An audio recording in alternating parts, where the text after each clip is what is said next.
You need an equal there for in list, not the minus sign.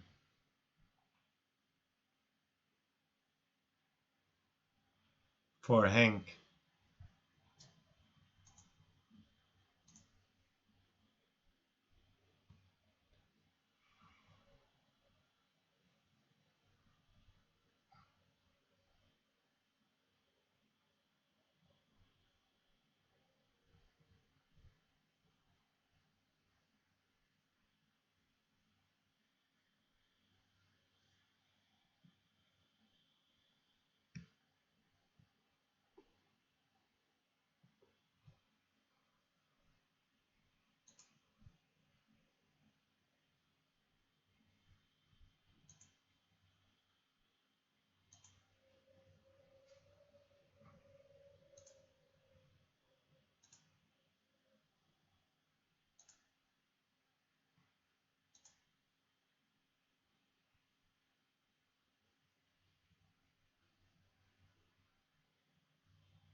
Okay, but it's not random numbers. I don't know why you guys now all of a sudden generate random numbers.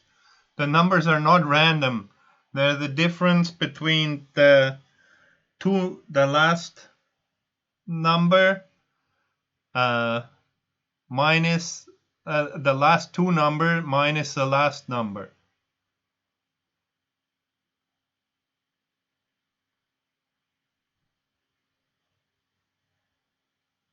It is not random numbers that we add there.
Okay, EE09 is almost done.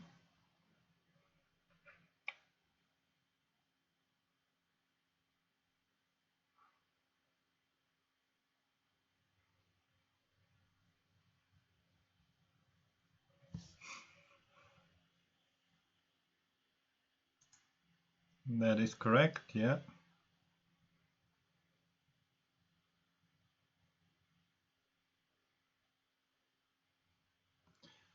List I think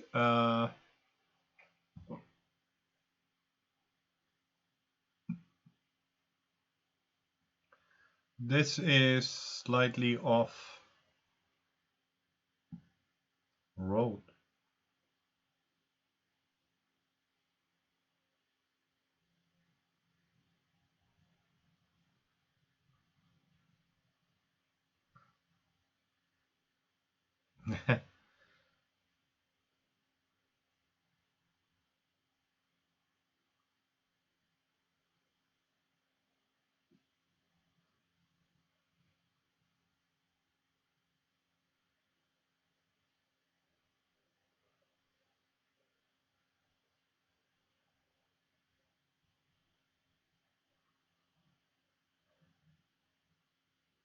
Now that will fail.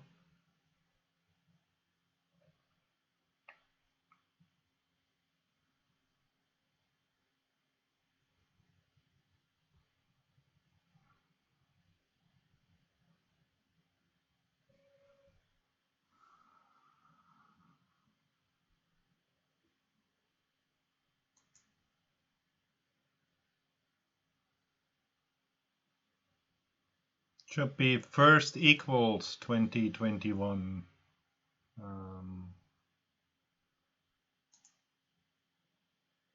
To set the list.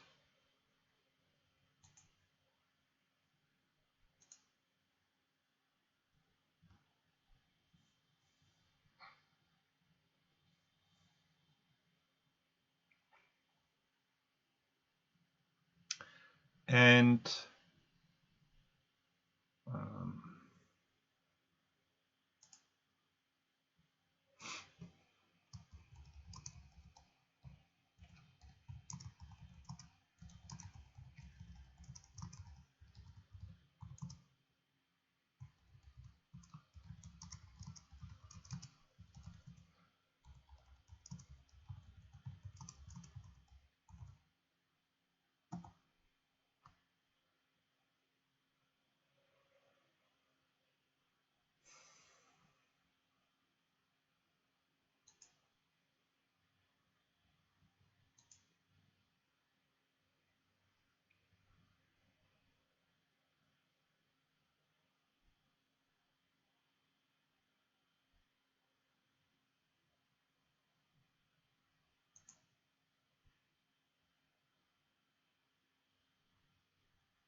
it should be range, not rank.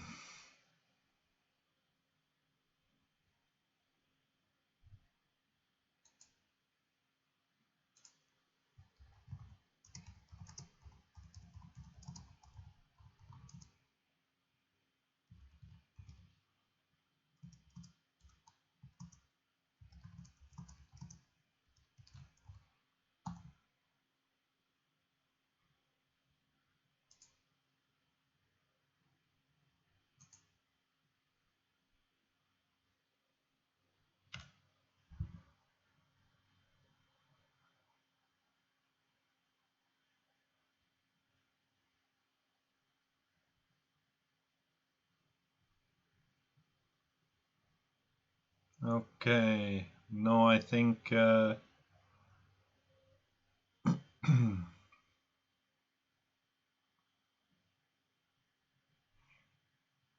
you don't need that recursive function there, yes.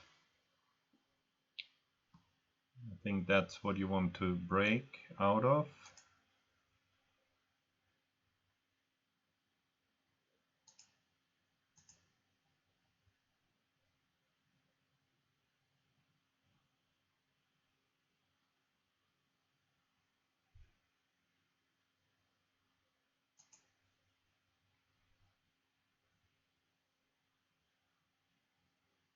And it's nice to generate your own function, yes.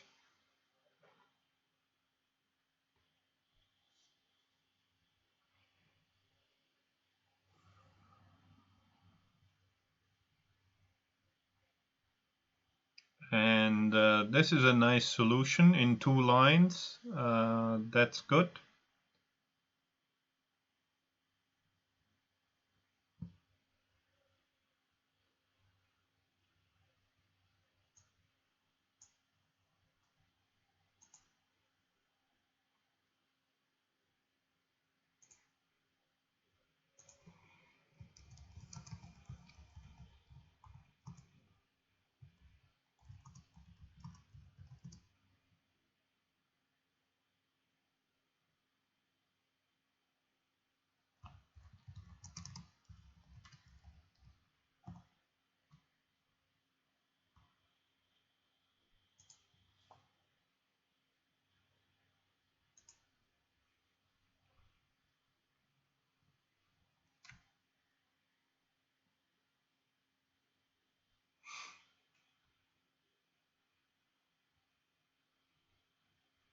Yeah, they will be integers anyway.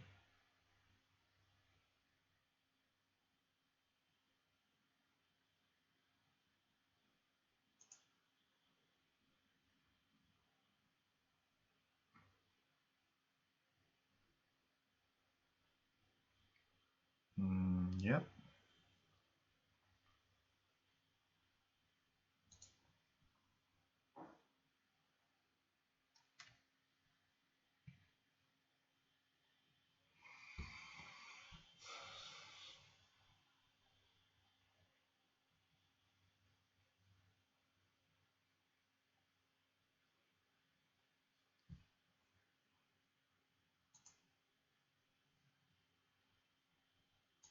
No, just one function to pass in the arguments for the first number, the second number, and how many numbers you want to generate.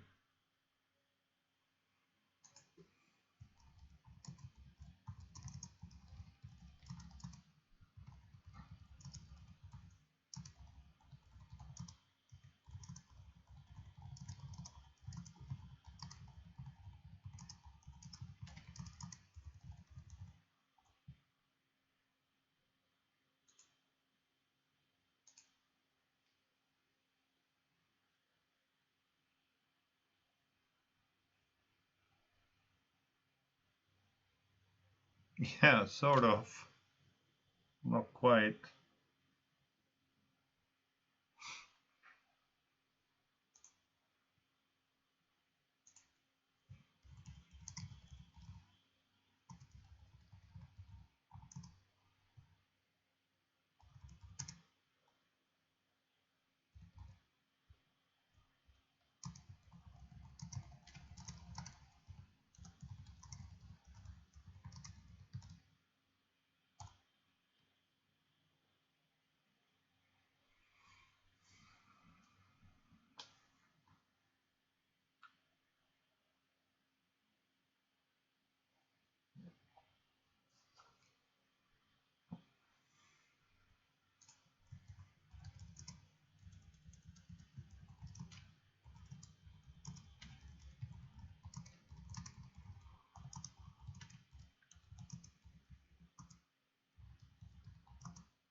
Yeah, JC is also doing a good job, moving in the right direction. Almost finished.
And if you have used the while loop to implement your program, then think about how to change it into using a for loop.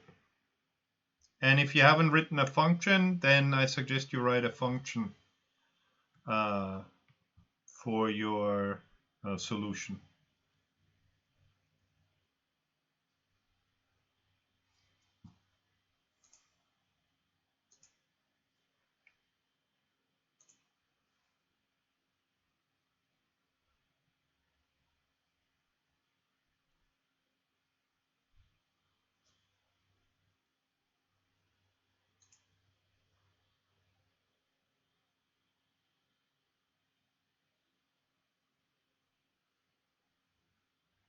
Okay. Now, Visa, you're starting to use a loop, so that's good. Now you just have to figure out how to use both numbers, not just 21.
Okay. Junxian, your problem is that line number 5, line number 14 calls line number 10, then 11, 12, 13, 14 again, then 10, 11, 12, 13, 14. So you're right now stuck in an infinite loop.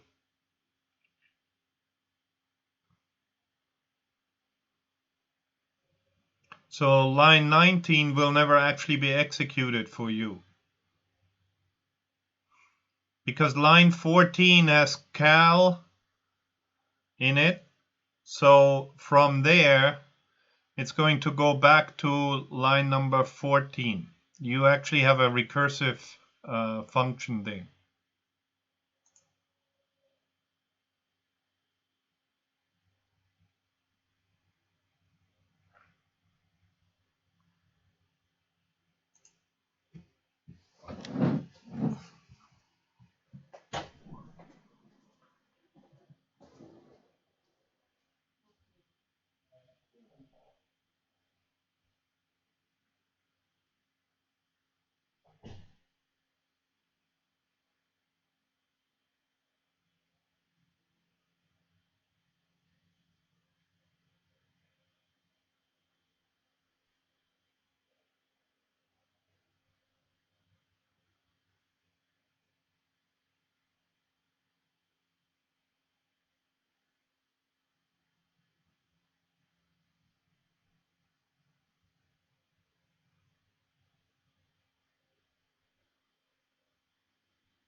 Okay, let me have a look.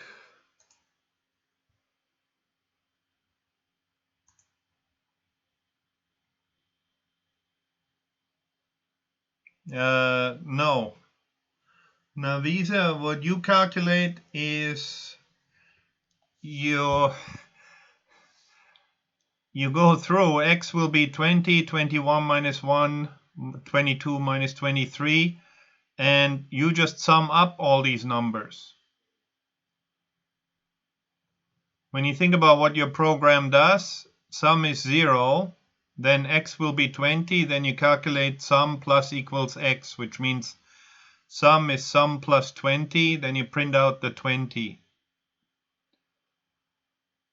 And then next one will be 21, so you'll count 41. So your sum will be 20 plus 41, 20 plus 21, so it'll be 41. If you print out sum, you'll see what you actually calculate. Yeah.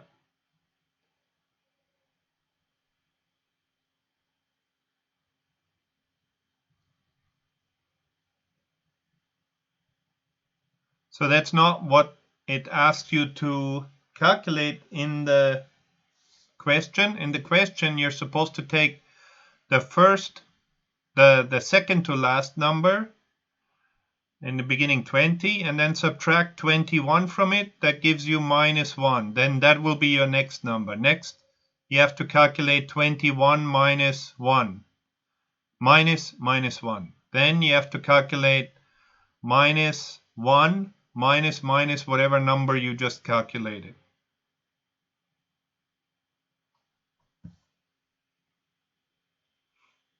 So the next number on the list, you have a list now, 20, 21, -1, 22, -23. The next number in that list, the list will grow bigger and bigger. It'll become bigger and bigger.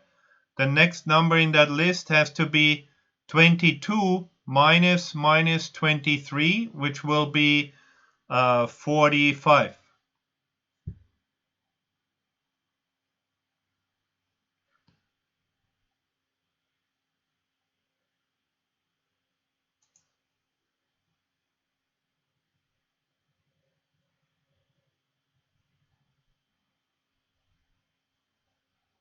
Not quite, no. E09. Yes, you could do it. Actually, this one it will work.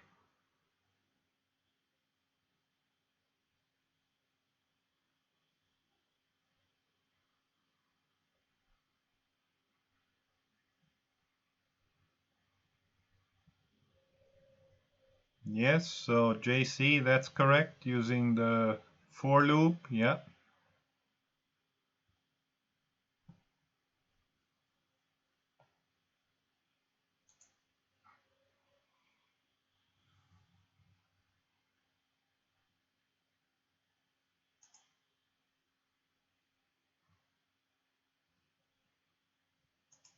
Cool, very nice. Now, Visa, make sure you read through the problem one more time to understand what you're actually supposed to do. The list starts out with numbers 20 and 21. And then it goes bigger and bigger. Every time you go through the loop, you add one more number. Yeah, that's correct. Not quite. Your loop index is wrong.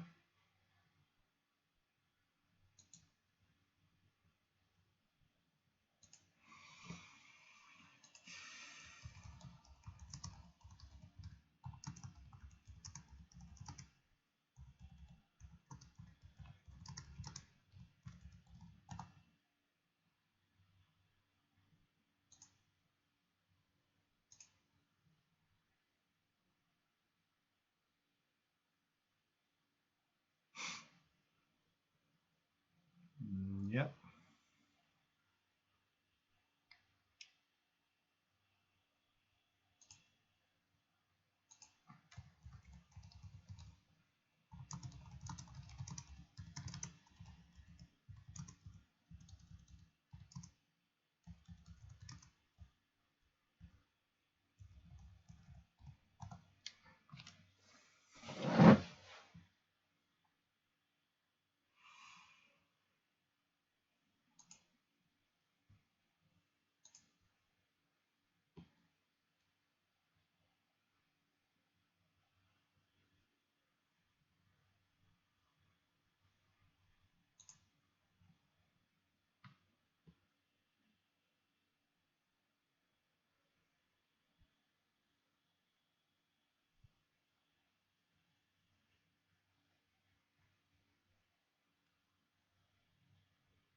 Okay, you need to check your indices.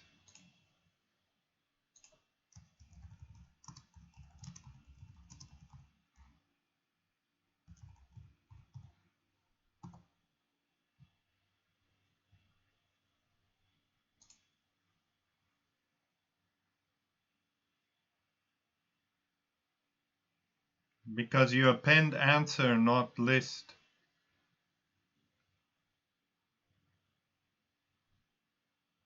But you read from list, so that will be a little bit confusing. Better to just use one list, LST, instead of two lists.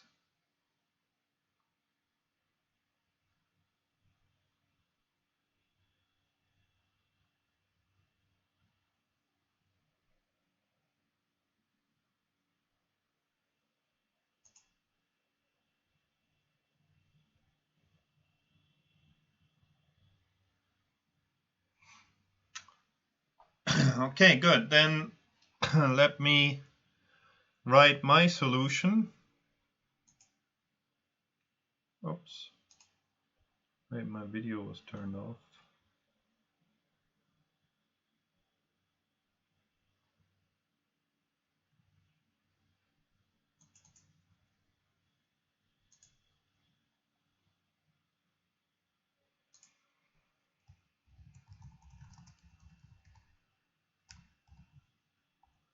And let's have some fun with that.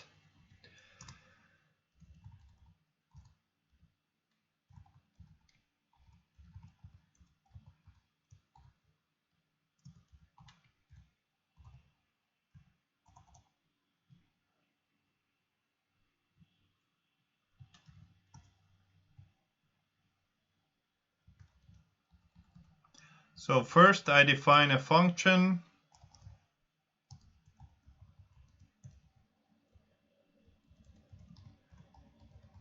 Dishonest Dave. I have the first number, the second number, and the number of tokens that I want to generate. Then I create a list.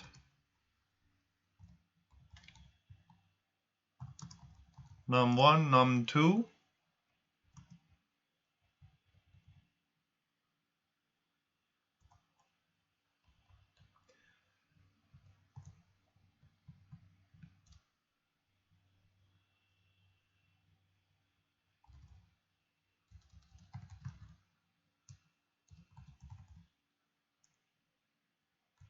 Maybe I make it start list here.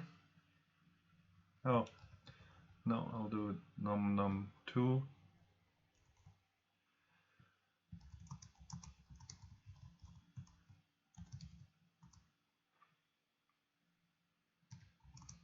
Now, when I count, I want to count up to n, right?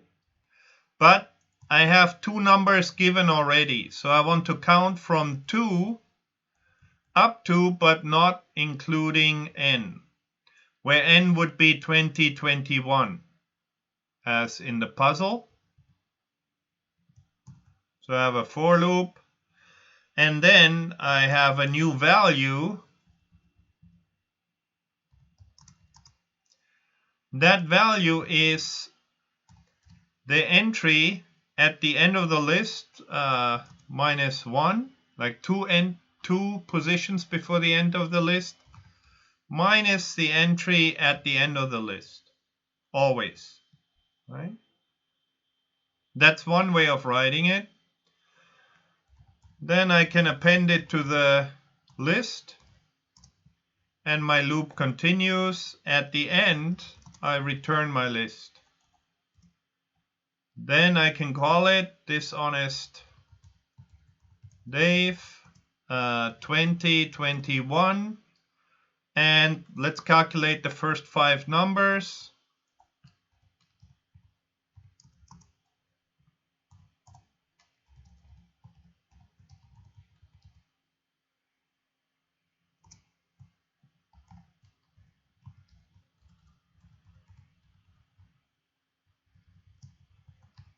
Here's my answer.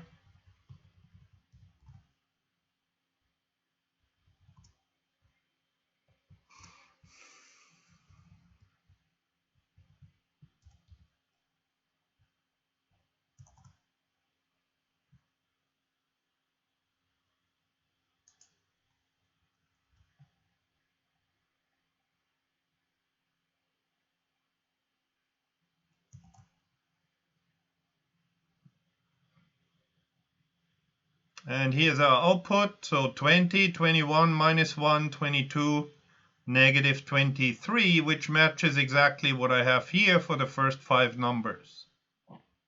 Right? So it seems to work.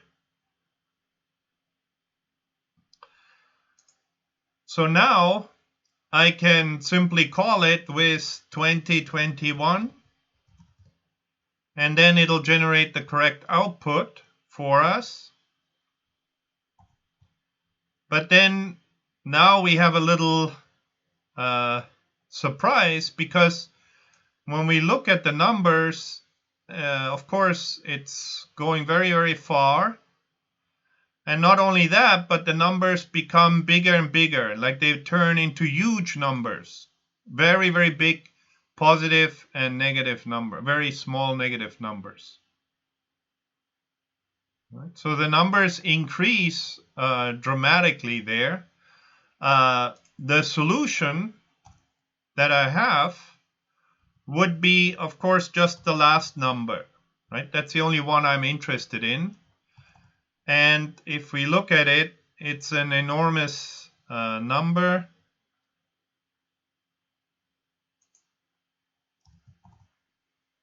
Make it a little bit bigger. It's negative 55, and then a lot of digits, and then it ends in 48695. So that would be the answer for this particular puzzle.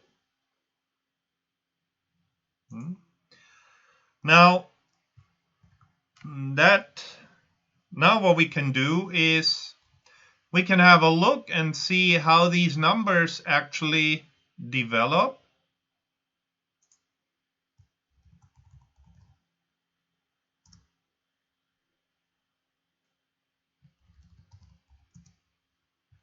Because first thing is that you may realize is, if I only care about the last number here, I'm actually doing too much work, because I'm generating this list which includes all 2000 numbers. I'm only interested in the last number. So I can actually speed that program up by changing the way that I calculate the number. But right now, since I have all the numbers, let's have a look and see what the distribution looks like. So in Python, if you want to plot a line, any kind of function, then we use the matplotlib library, and in particular the plotting library. And I want to import this as PLT. I also want to use NumPy arrays. As I said, in Python, we only have lists, we don't really have arrays, and that means that certain operations are quite slow, because it has to check if that because it can be any element in an array, right? In a list it can be any element. It can be a list, it can be a floating point, it can be a string. So it has to figure out what it wants to do with those with that data type. It would be much more efficient if I could tell Python that all the numbers in that list that I have only includes floating point numbers, or only includes integers, or only includes 32-bit integers, or only includes bytes. So this would be what the NumPy array is for here. it provides functions that are much more efficient for dealing with lists that have the same data type. In our case now, it would be integers because we want to plot the integers. Often when we're dealing with robotics, it would be floating point numbers.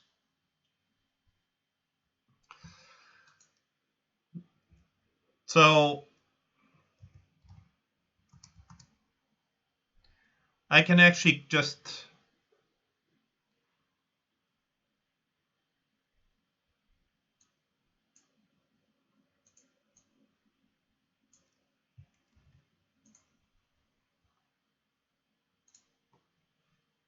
and actually for this particular problem, I don't need to use the NumPy arrays, but these two lines go together all the time, so I always write them together.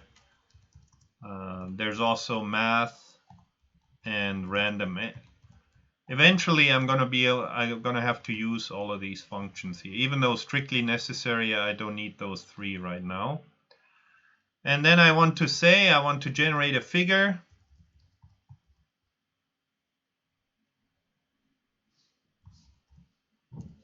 And I want to make it a little bit bigger. So I can set the size of the figure. And then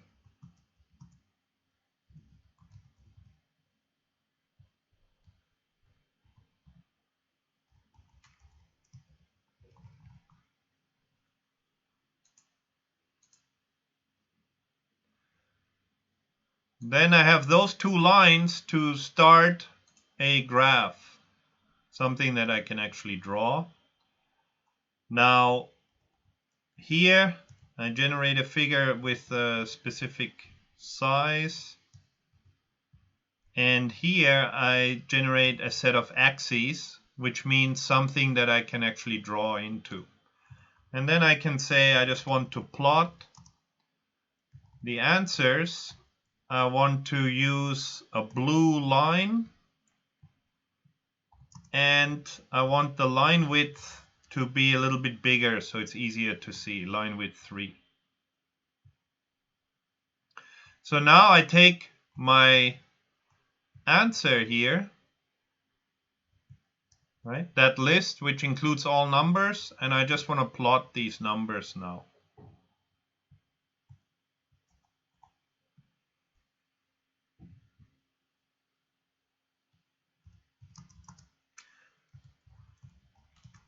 Now, since I have to draw this in the Jupyter notebook. If you are using your own Python environment, now you would be done. You would just have to call plt.show. But since I'm using Jupyter notebooks with my own sort of lecture slides packages, I need to do a little bit of extra work.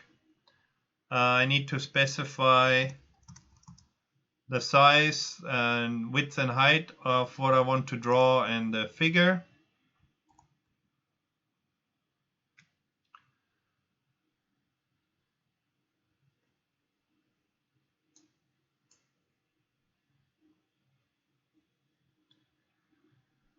And now my number is already too big. As you can see, that number is very large, so I cannot convert it to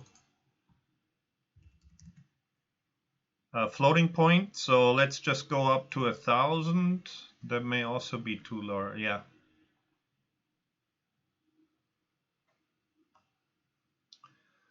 So that's actually correct now. Let's take 10 maybe.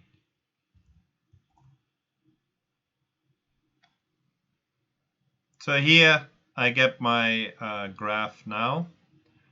Actually, I want to close it. And then I make another slide.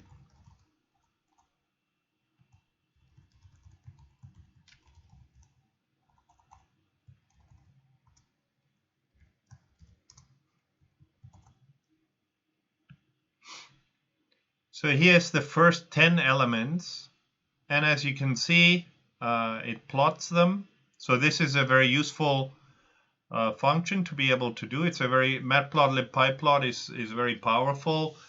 It can plot many different values to visualize things. It's very nice.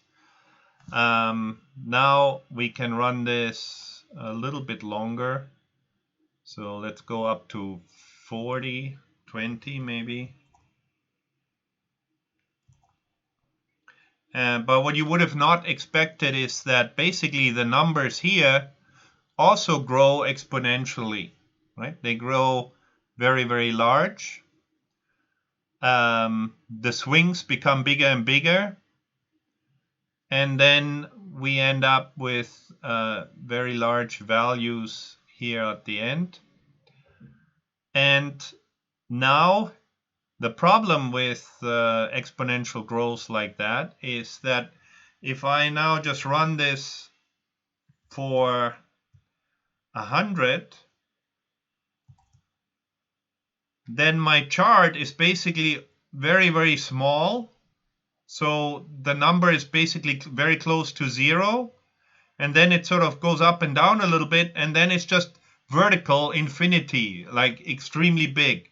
At this point, we're looking at 2 times 10 to the 21. So that is a trillion. A million is 10 to the 6. A billion is 10 to the 9. A trillion is 10 to the 12. You may have heard the current budget of the entire United States is about $2 trillion. Or the budget that they're talking about right now, I think, is $6 trillion. So that's all the money that the United States uses at the moment. So here we would have, that would be 10 to the 12. So here we have another 10 to the 9. So we have a billion countries, the money of a billion countries the size of the United States. That's how enormously big that number is. Extremely large. So at this point then there's really not much to draw. It's like 0, very close to 0, small numbers, and then it shoots up to 10 to the 21.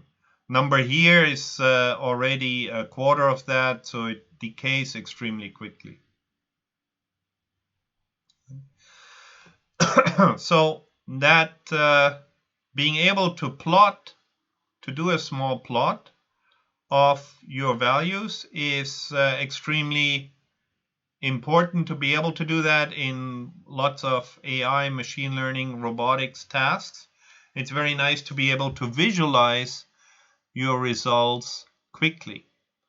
So let's do the same thing for our, and here you can see that even with very simple rules, just subtracting two numbers, I can end up with enormous growth very, very, very quickly. So large that actually I cannot even convert it into a floating point number anymore.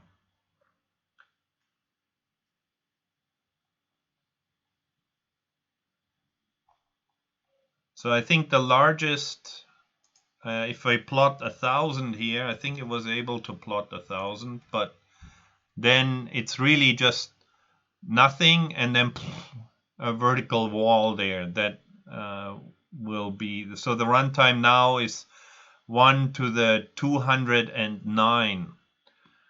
10 to the 209 would be the value of that number. For 1,000 and 2,000, it's actually vastly bigger than that. So it's impossible to represent it in 64-bit floating point. So 64-bit floating point has a 30, so has a 4 billion mantissa, so it's bigger than 10 to the 4 billion.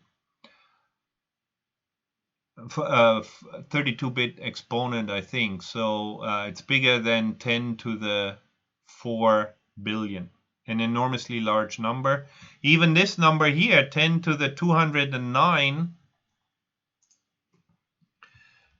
is an astronomically large number.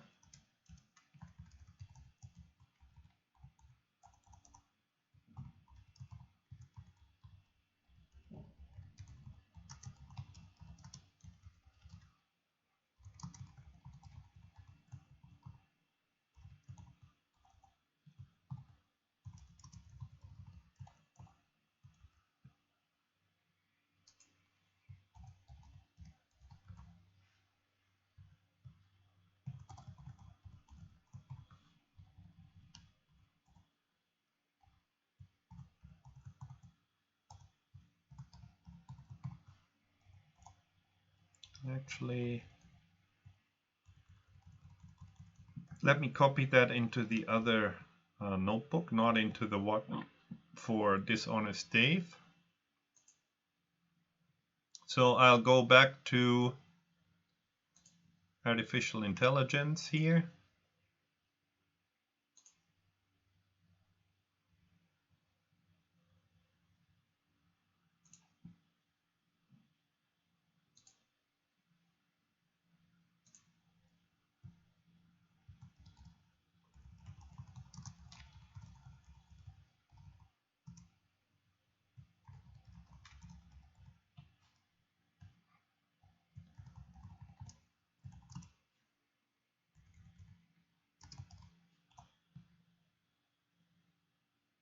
Right.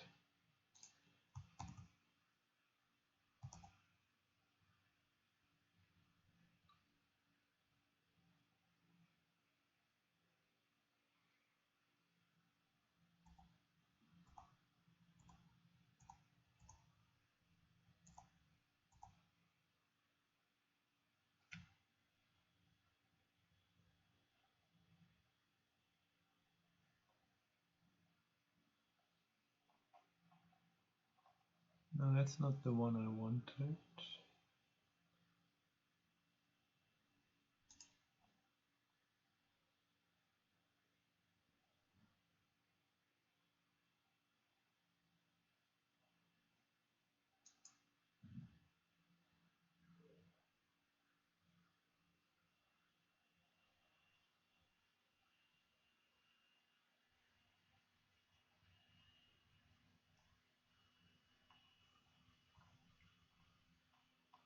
Yeah. Okay.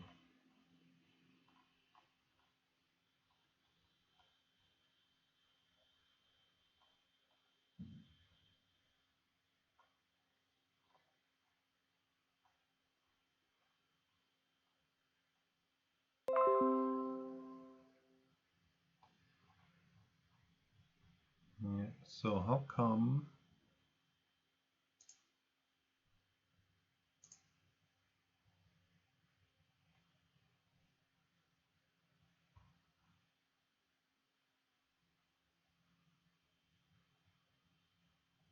Okay, that one was done. Then let's finish those.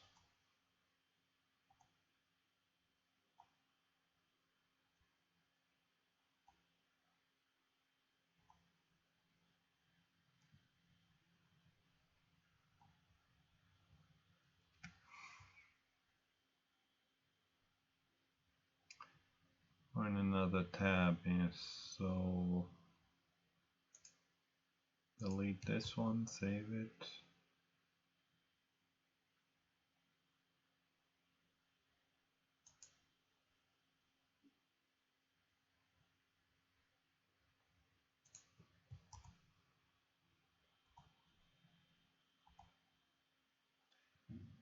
So in the morning, we were looking at the search space associated with the wolves and chicks problem.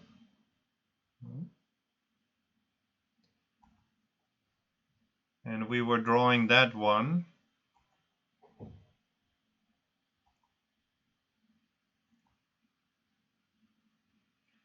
And we can see the maximum number of nodes that I have, and now that would be in the leaf nodes at the end. These 5 to the 5 would actually be the number of nodes in the bottom part of the tree, the leaf nodes. So these would be the nodes that are at the very bottom here, that don't have any successors, the nodes without children. That's a reasonably good enough estimate for the number of nodes in the tree. We'll see later on why.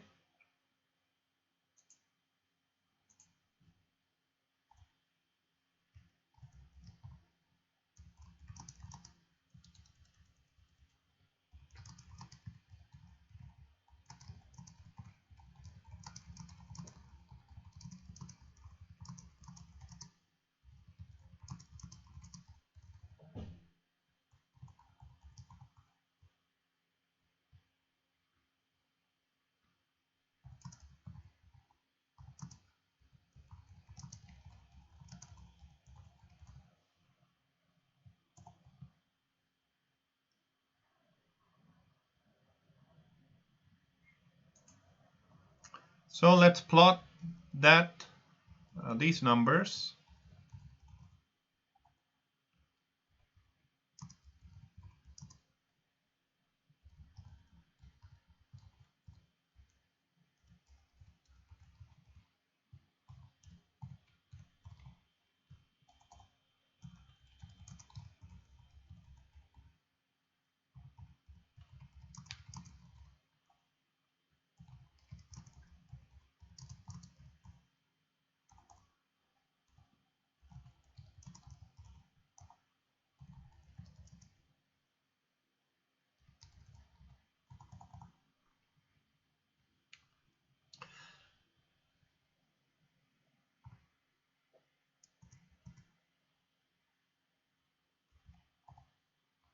So what I want to plot is x and y's, where x is a number of the level of the tree, and y is the number of leaf nodes.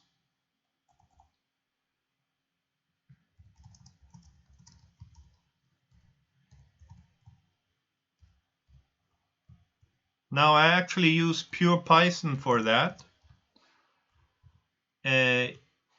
If you are more familiar with Python and Matplotlib and NumPy, there's faster ways to do that, shorter ways to do that. But since if you're a beginner, this one will probably make more sense. Right?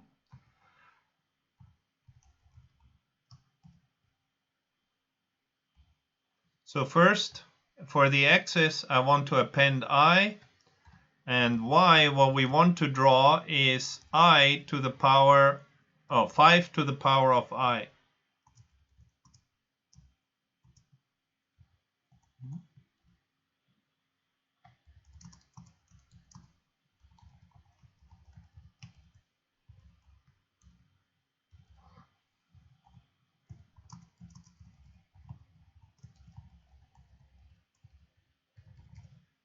Now here, this particular line, the subplot 1, 1, 1, 1, if you're used to MATLAB, then you probably can guess what that means. It means that you want to have a figure with only a single graph inside. So if you only want to draw one thing, then this is the correct call. If you want to draw multiple graphs, then you will need to change these numbers. I'll show you how to change those in the future once we actually need to do that. And then I want to plot on the x-axis, I want to plot the x's. On the y-axis, I want to plot the y. To give you an idea,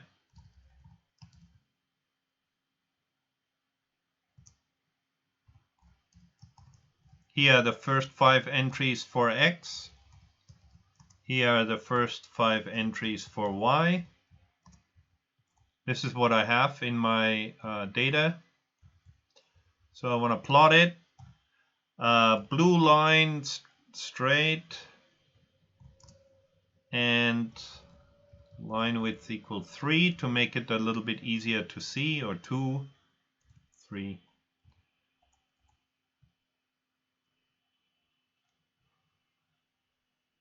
Then F1 is add JB figure F1 00 thick close. And these last lines are only important for me. These lines here, only because I use the collaboratory. But then I get x is 0, 1, 2, 3, 4, right? It simply keeps adding 1. And y's are 5 to the power 0 is 1, 5 to the power 1 is 1, 5 to the power of 2 is 25, 5 to the power of 3 is 125, 5 to the power of 4 is 625. So you can see why I don't want to draw this all the way up to 11, right? The number of nodes that I would have to draw grows very, very quickly. In fact, since it is in the exponent, it's an exponential growth curve. And when we plot it,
you can see here for up to 5, the number grows already pretty quickly. 11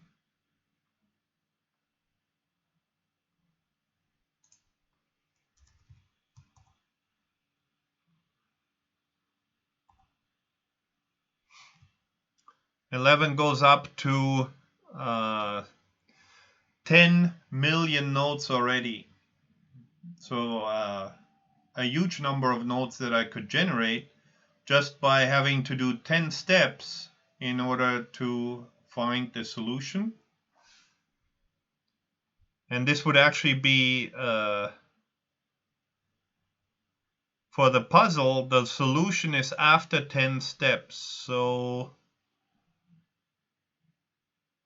I think that means I have to calculate it up to 12 here. And then again, you can see these kind of curves. Even though the numbers go up, percentage-wise, most of the growth, all the important part is once you go past a certain point, in this case 10, the number just shoots up. Okay. So first, I said that this kind of search process is sort of at the heart of artificial intelligence. I haven't said that yet, but I said when we think about it,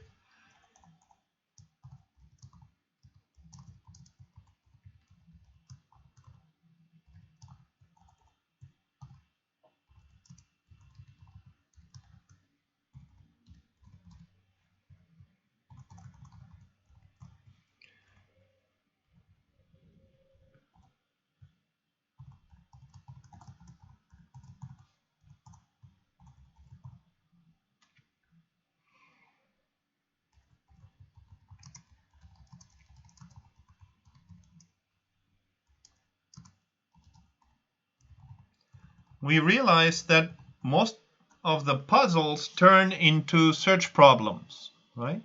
Here I have the chicken and wolves. If I had the another kind of river crossing puzzle, like the wolf, the sheep, and the cabbage, which is a different style of puzzle, it would still be the same, right? I can do these actions to my current state. Now I get a new state. Now I can apply more actions. Eventually, I will find a chain, a sequence of actions that will take me from the initial state to the goal. In this case, and then I would have solved the puzzle. If I had two actions at each step, then I can also see, then the first one I have 2 states, then 4, then 8, then 16, then 32. That would also be exponential growth. And in fact, let's plot that just out of interest. So I'll make this y1.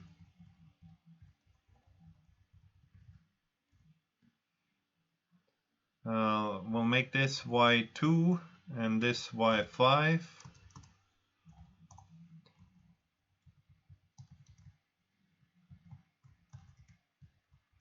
So let's say I have one domain where I have 5 options at each step, and another one where I have 2 options at each step.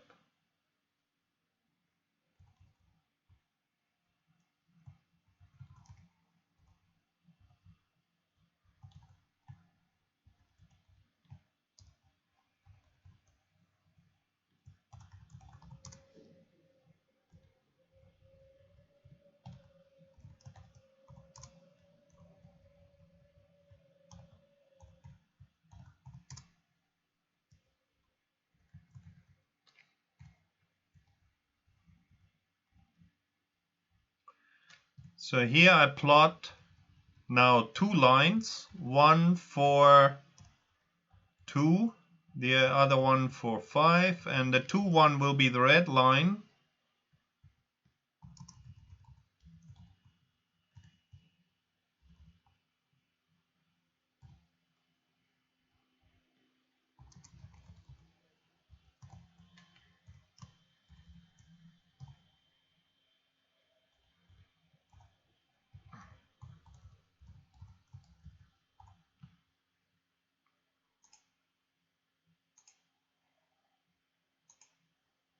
And yeah, here you can do a couple of things. So set title.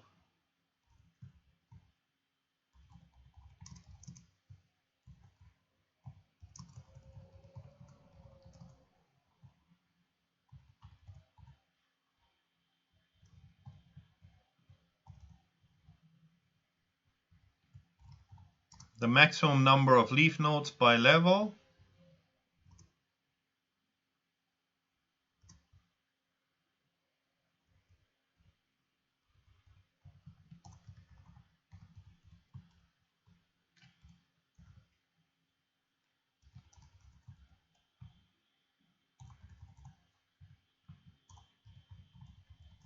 And if you do anything in your thesis or for a scientific paper,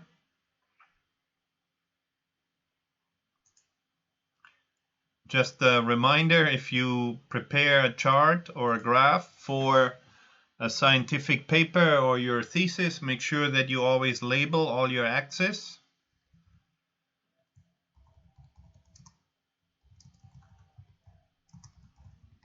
So in this case, I need to set the X label, the Y label. Then let's plot it.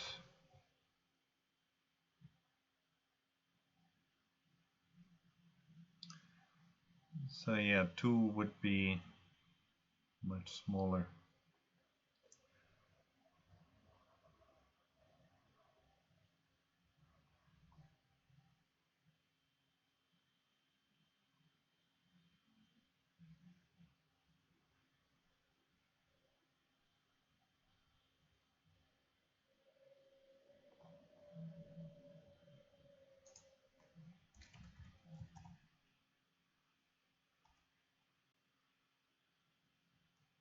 So we can see that here the 5 completely overpowers the 2 for up to level 4. 5 to the power of 4 is 600, whereas 2 to the power of 4 is 16. So it grows up a little bit, but even a small change in the branching factor greatly increases the number of nodes that we need to generate. So if I plot it for 12, then the red line looks basically just like 0. It is not 0. 2 to the 12 is 4,000. But 4,000 is minuscule compared to 10 million. Right? That's why this red line looks basically flat.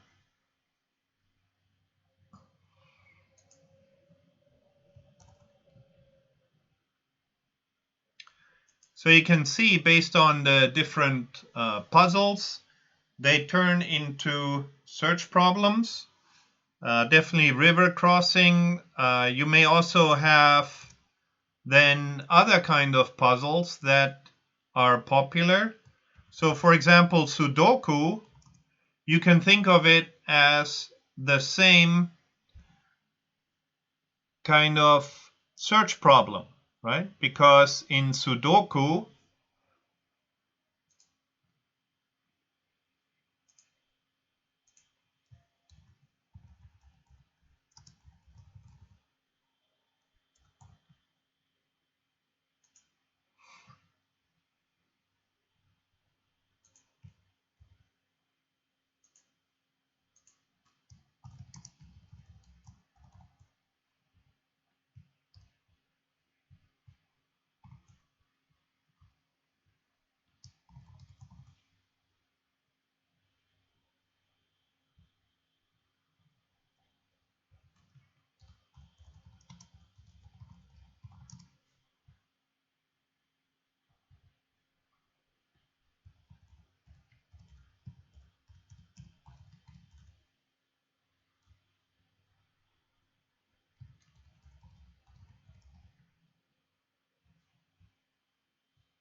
then you can see I can apply the same idea, right? Here's a Sudoku puzzle.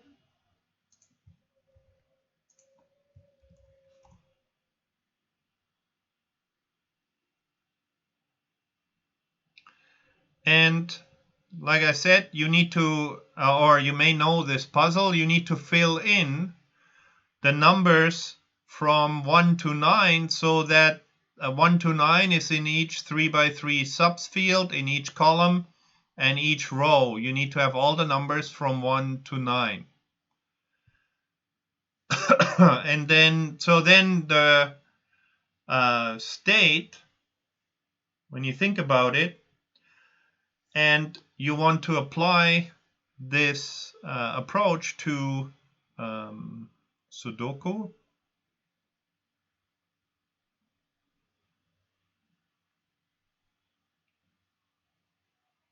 then what would be our state? What would be our branching factor? And what would be our operators, our actions?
Weird, how come this keeps crashing though? Okay, I hope you can still hear me.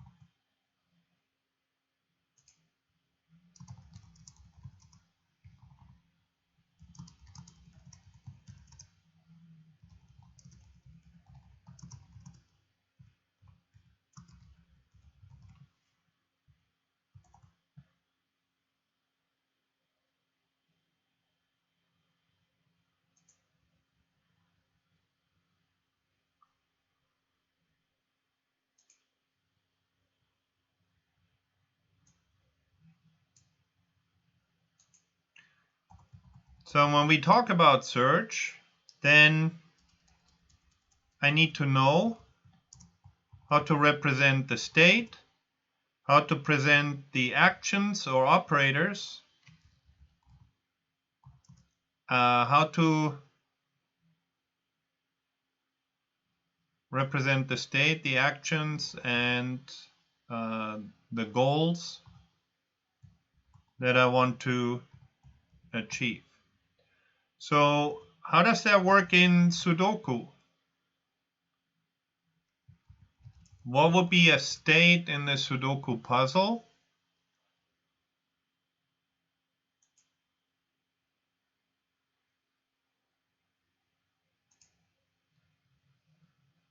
Well, if you think about it, that means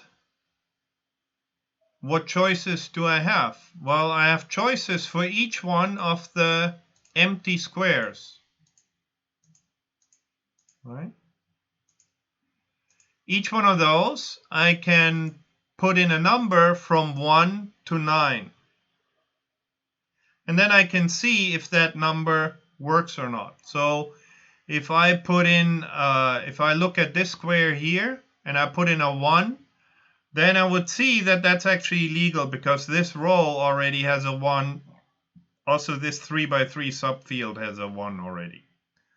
Then I can say, okay, well, it's not a 1, so maybe a 2. But 2 doesn't work because I have a 2 here. How about 3? 3 is already there. Okay, that doesn't work. Then 4. 4 doesn't work because it's already in this row. 5 doesn't work because it's already in this row. 6 doesn't work because it's already in this column here. 7 may work. 7 is a possibility. And 8 is a possibility, right? So then maybe I'll plug in 7 here. And then I try to fill in the rest of the puzzle. So then that's my search. I don't know if it's 7 or 8 here. So one thing I could do is just simply try and pick one number. Simply try and guess.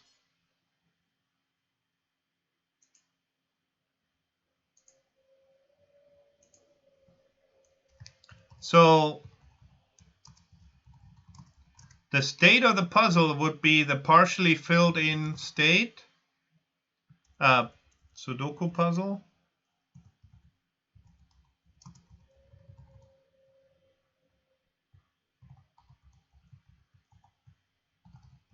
The actions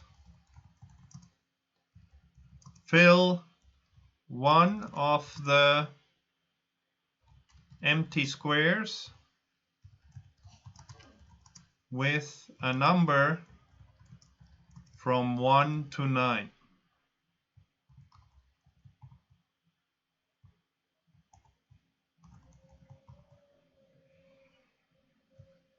And the goal then is no empty squares and all rules correct.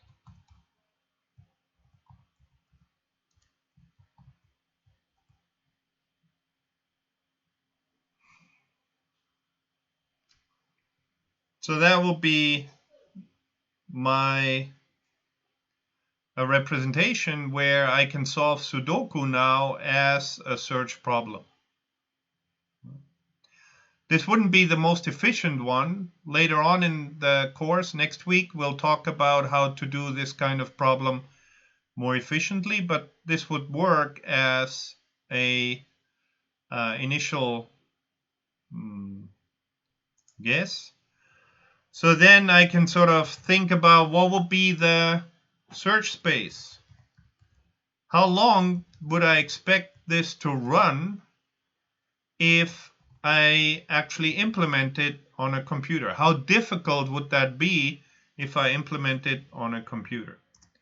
And using a brute force search with no other kind of help, then let's have a look at that puzzle here.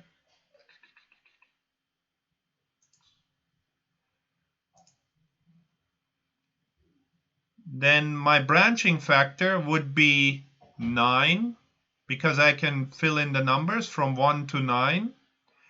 And the number of numbers that I need to fill in would be the number of empty cells that I have. So 3, 4, 5, 6, 7, 8, 9, 10, 11, 12, 13, 14, 15, 16, 17, 18, 19, 20, 21, 22, 23, 24, 25, 26, 27, 28, 29, 30, 31, 32, 33, 34, 35, 36, 37, 38, 39, 40, 41, 42, 43.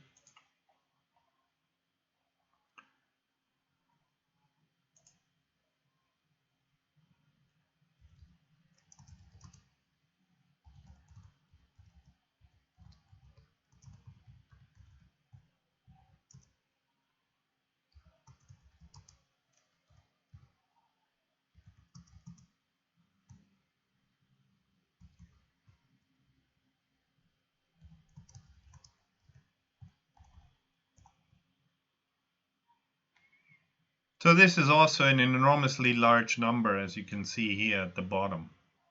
It's a very big number.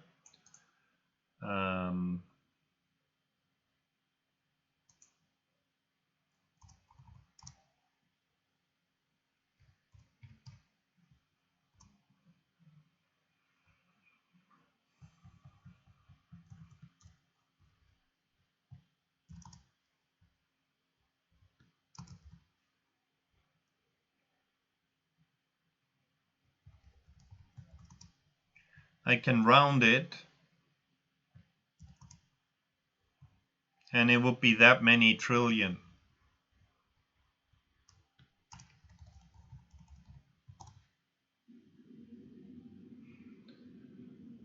Round is not defined. Is it mass.round?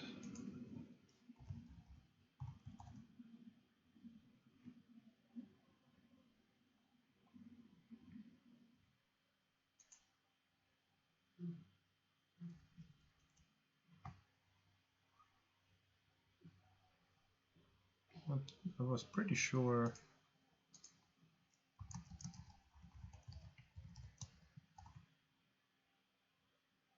Yeah, that works. So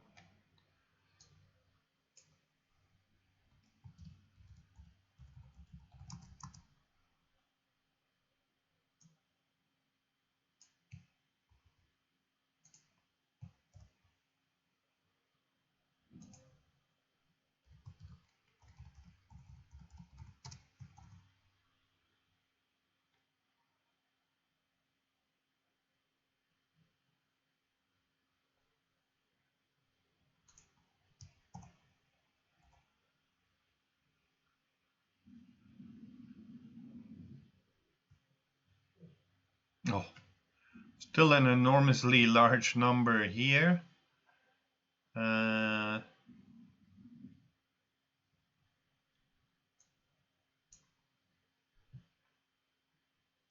So let's take scientific notation.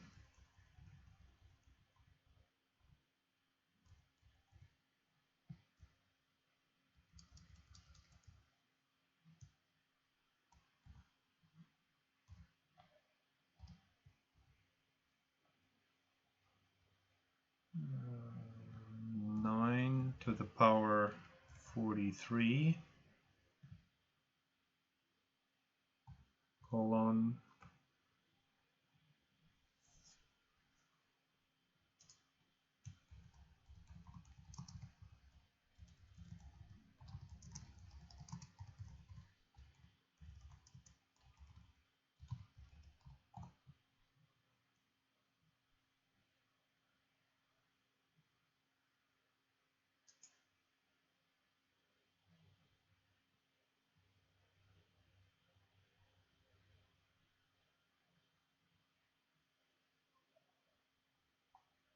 colon E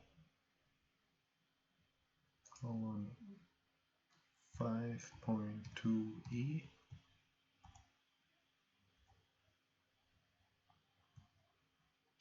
So that's 1.08 times 10 to the 41. So a very large search space. It's pretty clear that humans don't do brute force search like that. If we solve the puzzle, we don't just start blindly filling in numbers from 1 to 9, right? The whole point of doing the Sudoku puzzle as a human is to try and completely avoid this kind of guesswork. And in fact, if you're smart, and that's true for any Sudoku puzzle, you actually don't have to do any guesswork. So for this puzzle here, let's see what we can do. 1, 2, there's no 2 here. 2, 3, 4, 5, 6, 7. Okay, so in this field, the way a human would solve it would be by elimination and reducing all the guesswork, all the guessing that they have to do, because chances of picking one of the 9 correct numbers is basically 1/10, right? In order to solve all 43 of them, you have an enormously small chance of guessing correctly. But if I look at this 3x3 field here, then it's missing 2, 3, 4, 5, 6, 7, and 8. Right? So now 7 cannot be here because it would conflict there. It cannot be here, so it would conflict there. So that means this number here must be a 7. Can I actually enter? Yeah. So now I know this is a 7. And I don't have to do any guesswork. Right? That's what actually makes Sudoku a puzzle. Otherwise, it would be silly to expect people to try out billions and billions of combinations. So then let's see. We're missing 8. The 8 cannot be here, so that means this one must be an 8. And I don't have to do any guessing. And then this one will have to be a 2.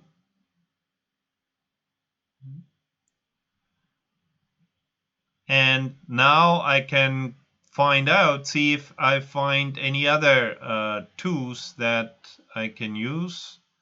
So what else do I know now? 1, 2, 3, 4, 5, 6. So 6 cannot be here, but it must be in this blob, so it must be there.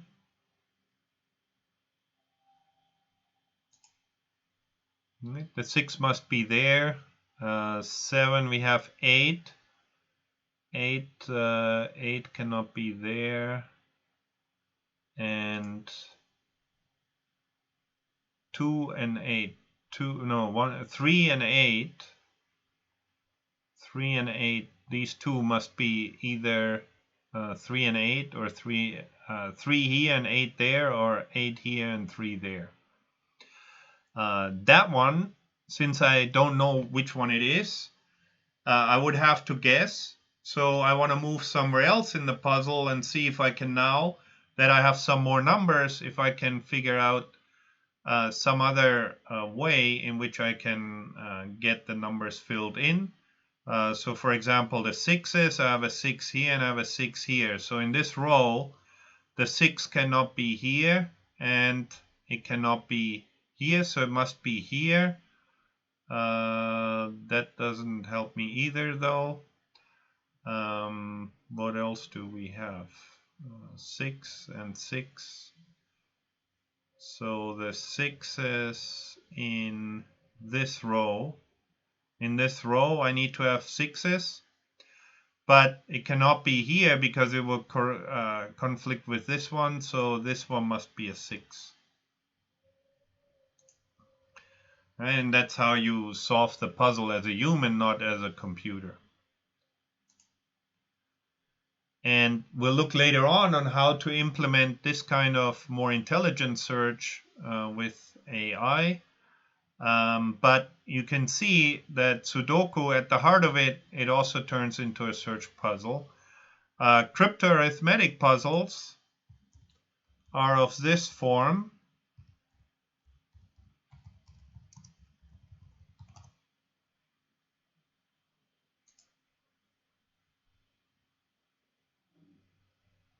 So you have C plus P plus IS plus fun is true.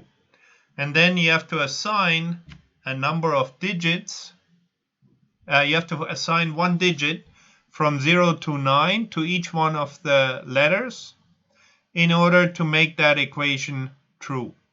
So if C is 2 and P is 3, then I get C plus IS plus fun 1065, and that will be correct. So you can see that in this case, it's also a search problem because, or I can model it as a search problem because I can guess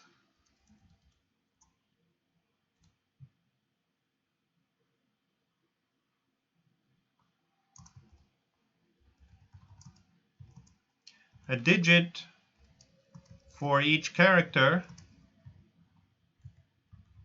and then check if the equation works out, right? And the only thing is the digits are from 0 to 9.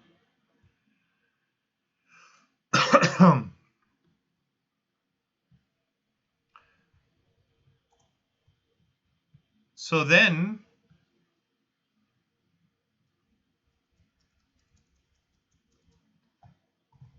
other kinds of problems like chess, checkers, chess, Go are also sort of similar, right? Because I can make a move. Now the difference is that now I have an opponent that makes a move, but in a sense I can still map through the sequence of states that are generated by the legal moves that we make. And the difference, we'll look at opponent play and how to model that. But in theory, it's also a search problem because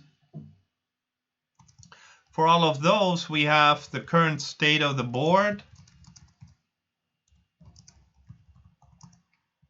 Then I move. So I can apply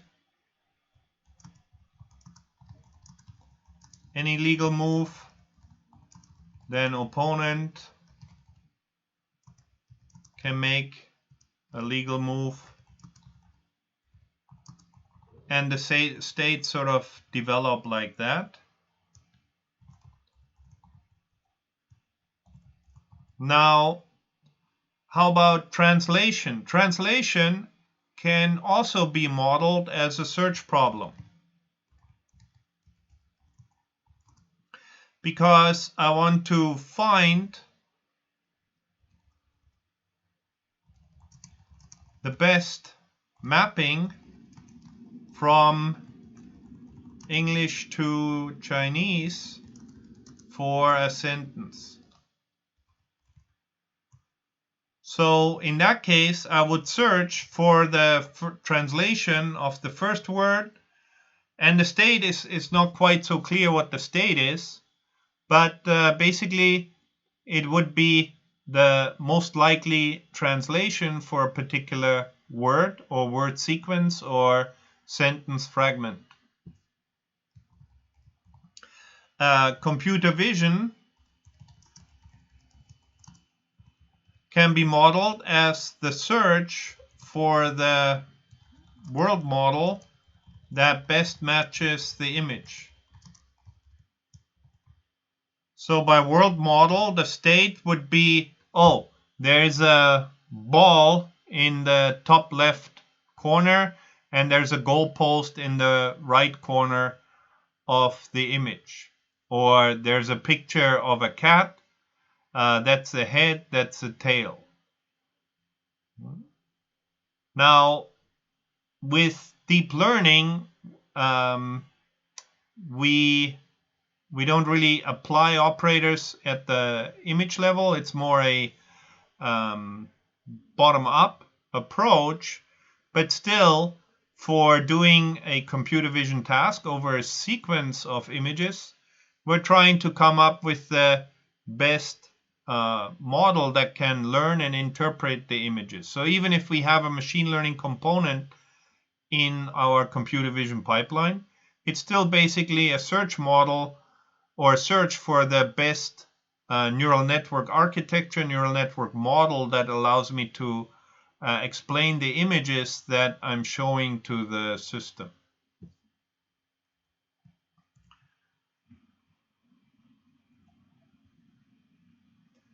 So now if you were an AI researcher in the 1990s, what conclusion would you draw based on this realization?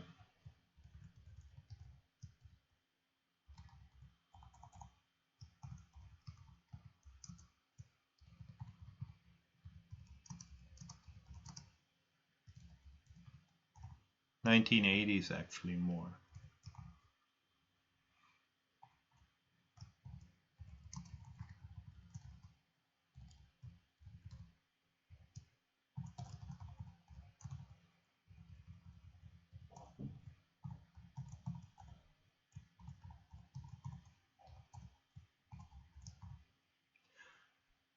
So researchers came to the realization, and of course, by the way, planning is another one of the quintessential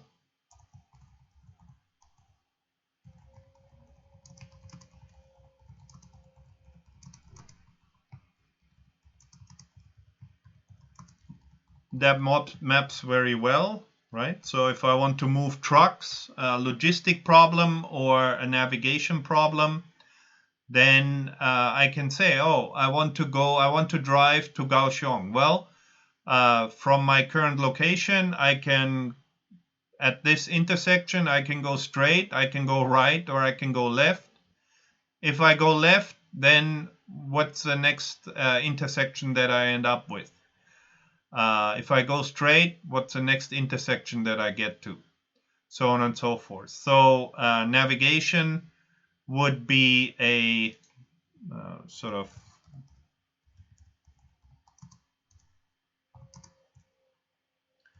a very easy to map to state, right? Because the state would be where your car is, and the roads, and the actions would be the different roads that you can take.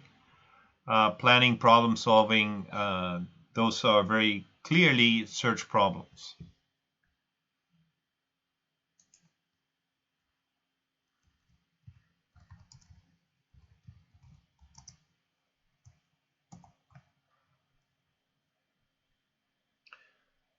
So if you were an AI researcher in the 1980s, then you would realize that all the problems that you want to solve that fall into the category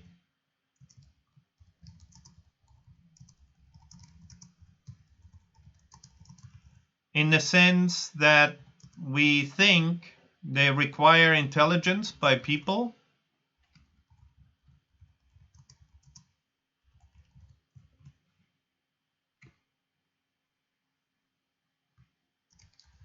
There are search problems.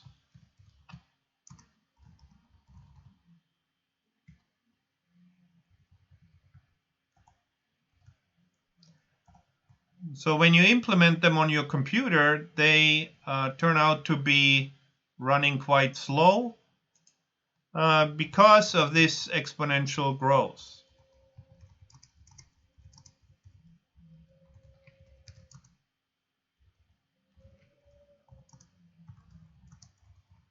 So small versions of the problem work well, right? If I only have 3 steps or 4 steps, then I can calculate and search that space very, very quickly, because even if it's 100 to the power of 3 is 10,000. So 10,000 states I can search through very, very easily.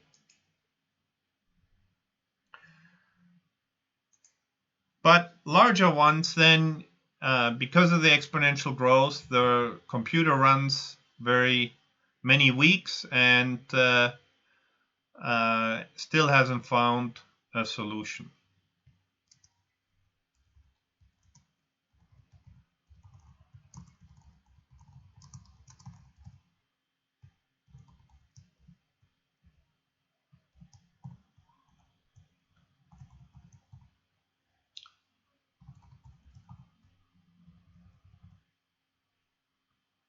So I wonder who's that.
It was sort of interesting time, because the sort of feeling or the general idea of the researchers was that the crux of AI is search. Everything boiled down to a search problem. So if we have a fast search method, then we can solve all of these AI problems. And at that time, computers were getting exponentially faster every 4 years, every 2 years, the number of transistors quadrupled. So we had an exponential growth that may have been, you may have remembered this as Moore's law. So they thought that, okay, we just need to wait a couple of years, and then we will have much faster computers. These faster computers are going to be able to solve all our AI problems at that time.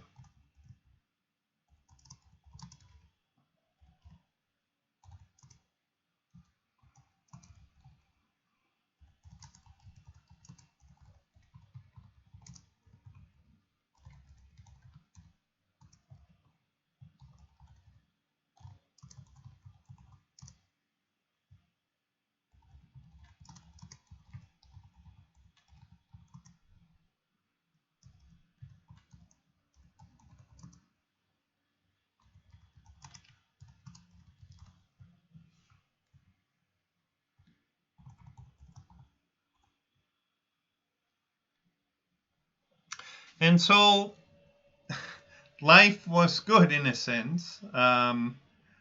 Researchers thought that they were just on the cusp of being able to solve all the AI problems, of being predictions were that it would be 2 or 3 years before the world champion would be beaten. Took another 15 years actually, and a lot more research before we were able to do that.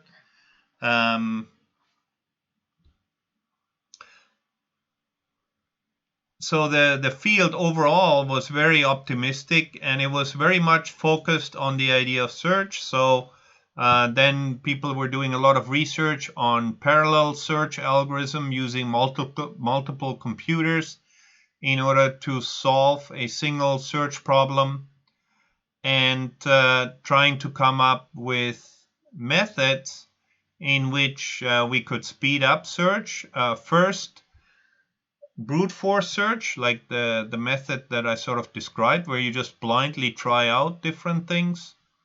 But then, looking at the exponential growth curve, it sort of became apparent that this is not going to work, right? Because if you look at the numbers here for 10, if I plot this exponential growth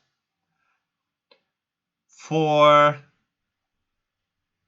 or if you think about this kind of exponential growth curve here, and now you think you get a faster computer, then you can see that once you're in this part of the curve where it's basically vertical, then even if you get a computer that's 1,000 times faster or 10,000 times faster or 1,000,000 times faster, it's not going to make any difference. You're not going to be able to solve larger problems. So let's have a look and see how that works, or sort of think about that.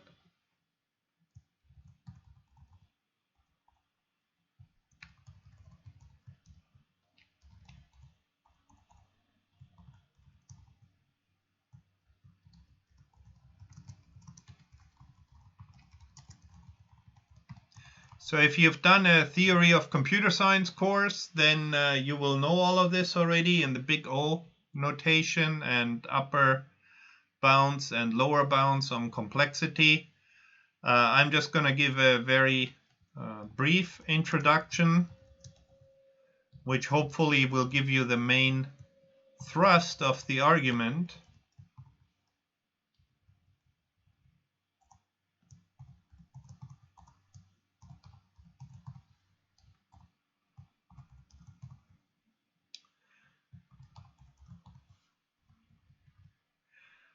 So first of all, different problems have different difficulties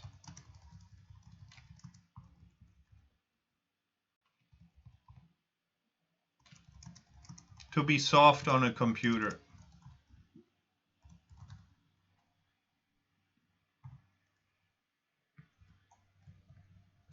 So let's think about some problems. And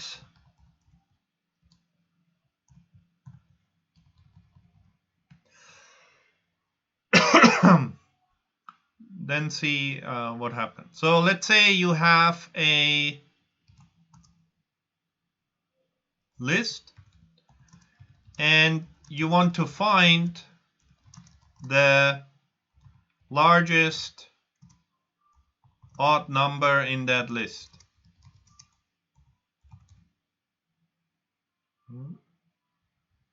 Then how would you implement that?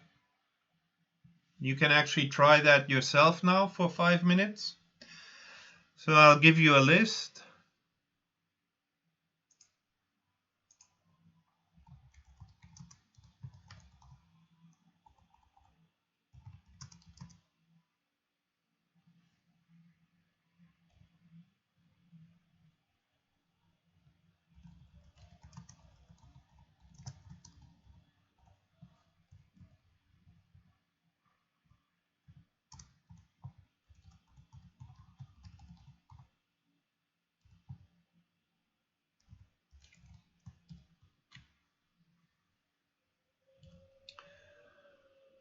Minus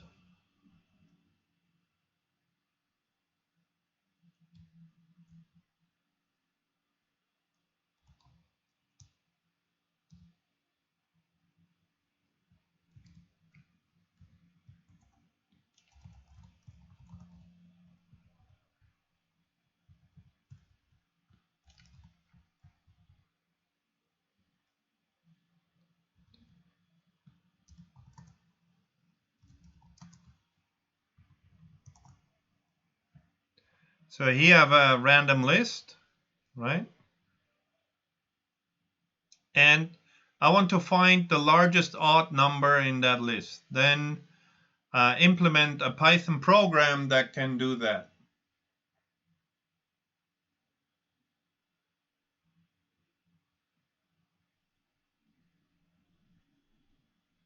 And you can share your screen to make sure that I can watch it too.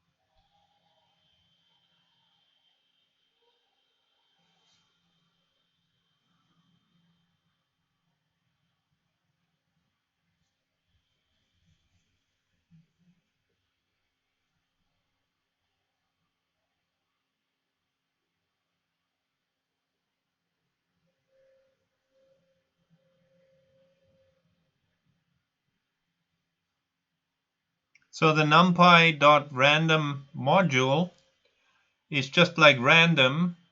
It generates random numbers, except I can get 20 numbers at a time instead of having to do it one random number at a time.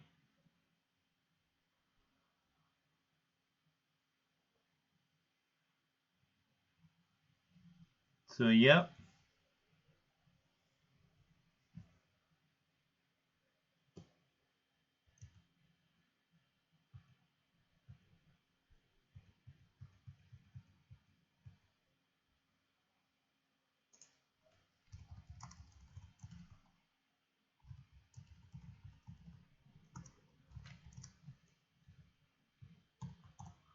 So now I want to define a function, max odd list, that I can call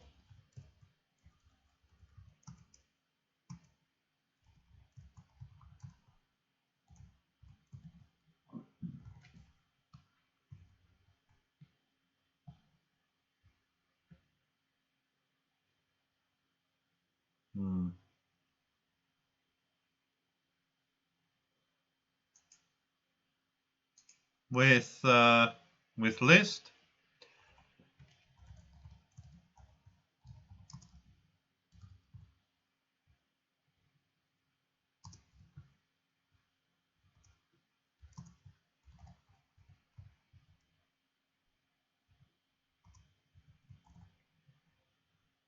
Except now I return 0. That one is clearly wrong because that's not even an odd number.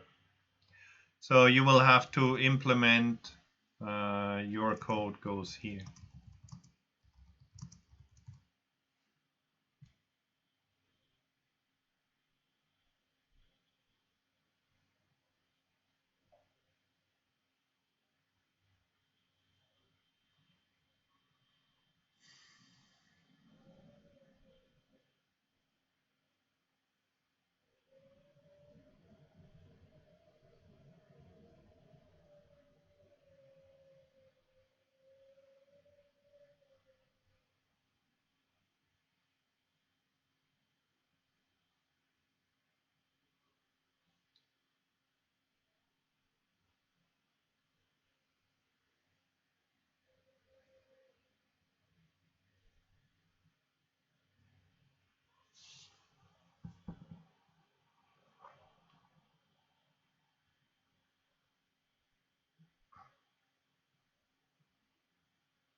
Hmm.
Yeah, so JC, that's almost correct, except if you have negative numbers in your list. Not all the numbers may be positive.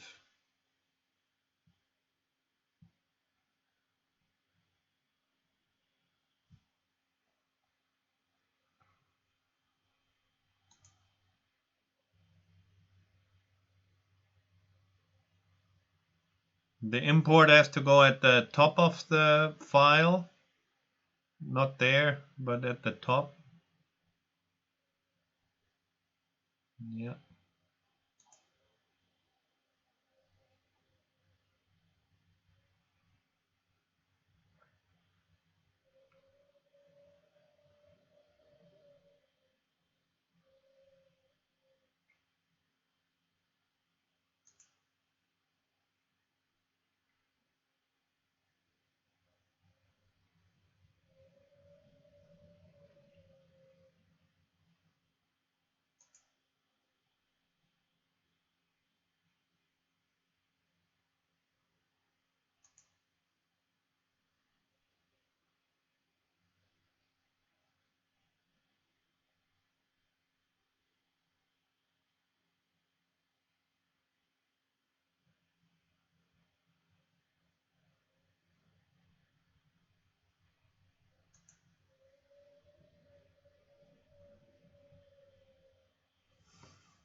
Okay, E09, you have it set up correctly. You just have to actually put your code there now, yes.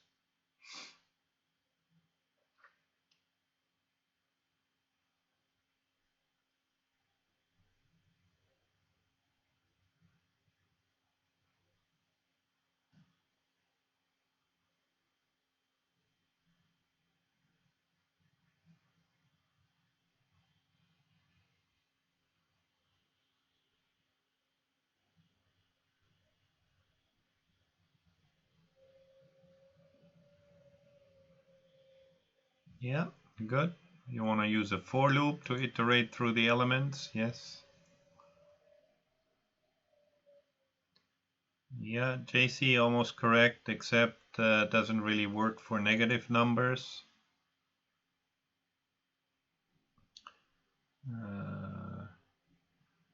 KUL also correct, yeah.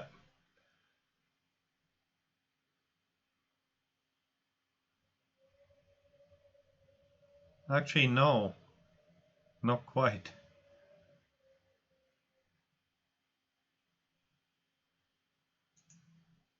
Navisa, yeah. Except list is not a function call.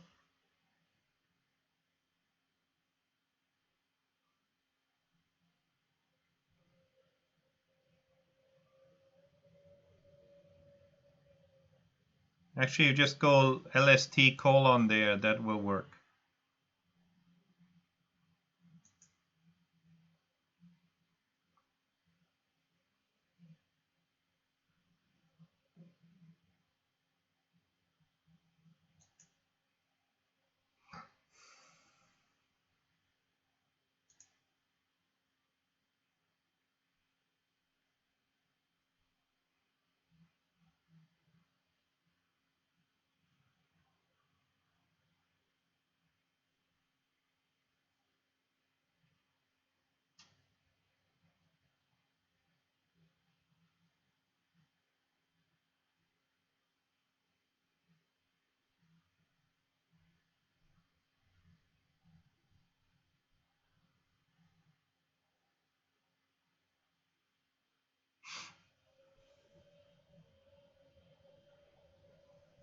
E09, you have to remember the for loop syntax.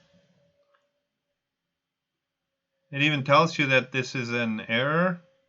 So there's two versions, for x in list, which gives you the elements, or for I in range length list. Those are the two common ones.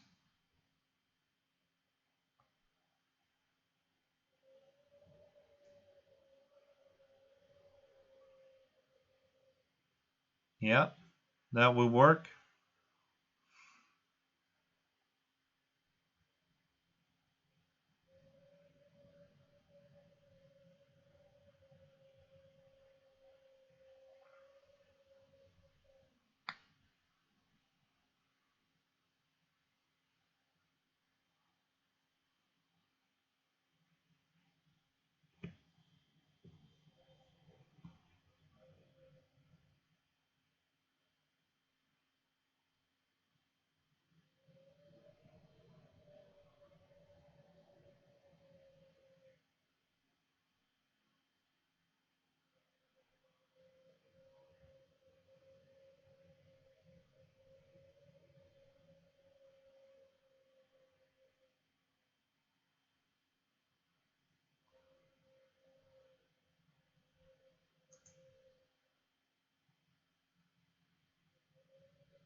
Oh,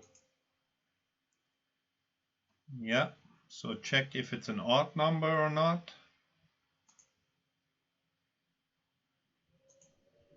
That's good.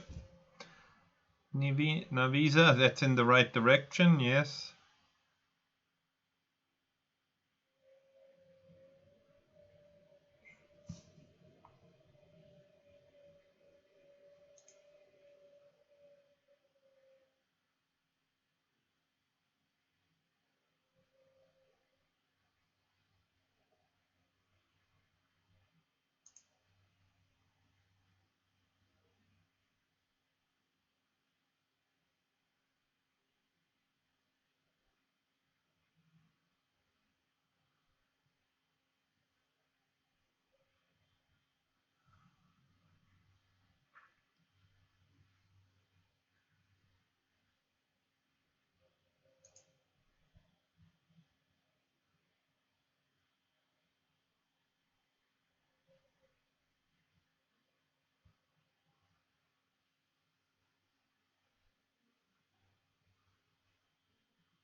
Okay, 3 more minutes.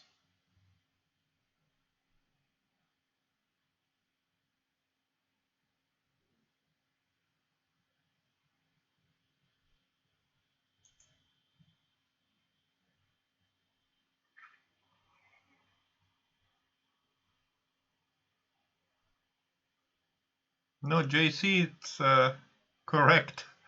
The only problem in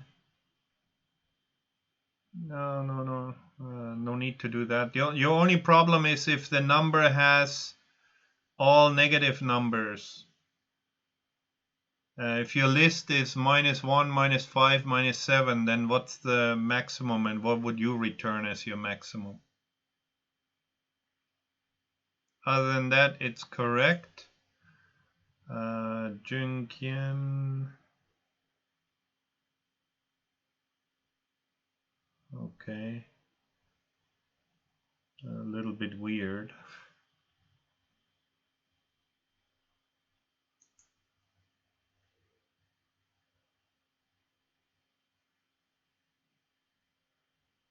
Yeah, that would work, yes.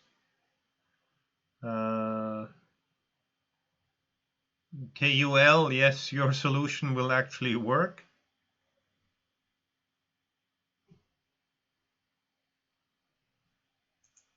Navisa.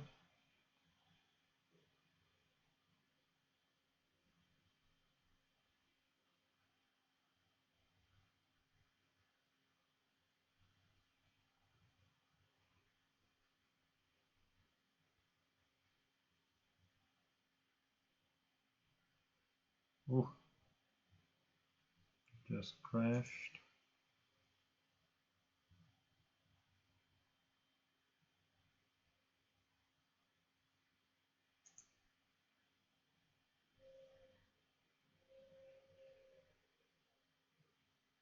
Yeah, that will work.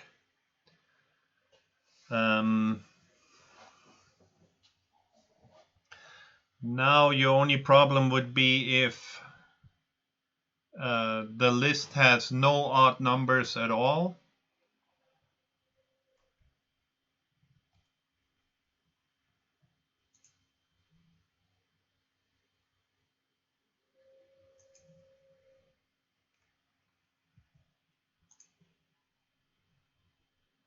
Yeah, okay. It's not I divided by 2, it's I modulo 2 for Hank. But other than that, it's a good start.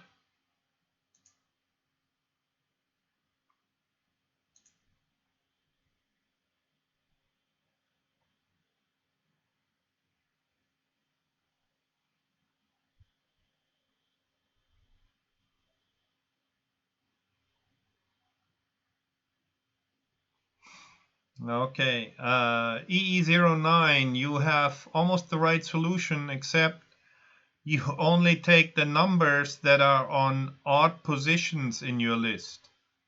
If you look at your list, your output is 68, 28.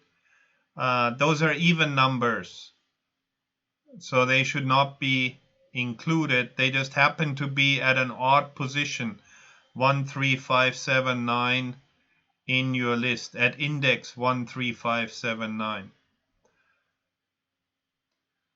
But other than that, it's correct.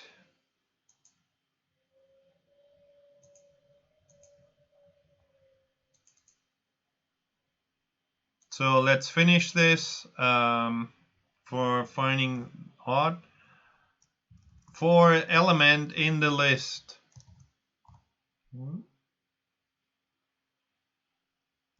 Then I want to check if, first of all, if the element is odd. Then if the element is bigger than the current maximum that I have, then I want to set max odd equals to the element, and then I return max odd. Now the only problem is what do I set? I need to define it here because I read a variable, right? So I need to initialize it. So some of you wrote max odd is equal to 0.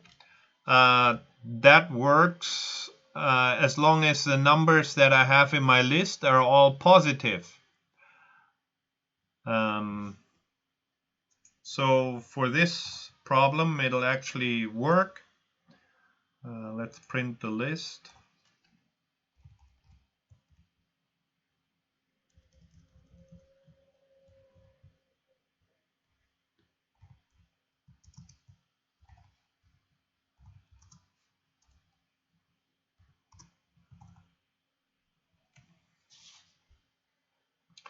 So max odd is 99, which happens to be in my list. And I can generate new random lists.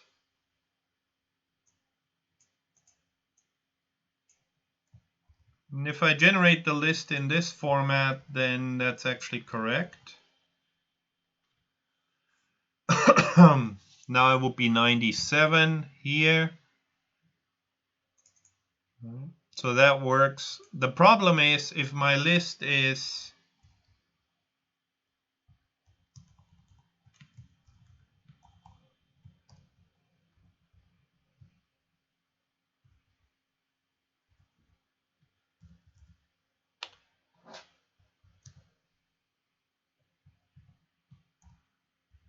-3, -5, -1, -9, 2, 4, 6. Then I return 0 here, but that's not the maximum odd entry in here. The maximum odd entry will be -1. Right? So I would have to go minus max int, which would be the maximum integer that I can represent, the smallest integer that I can represent. But I always forget what that value actually is, so I prefer to just set it to an illegal value, none, which is like a null pointer in Python. And then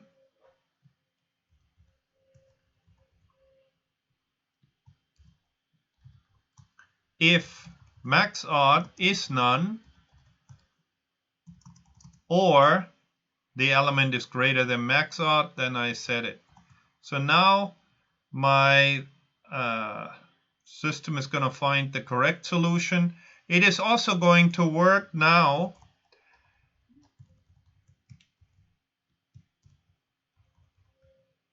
if I have a list with no odd numbers, in which case there is no maximum.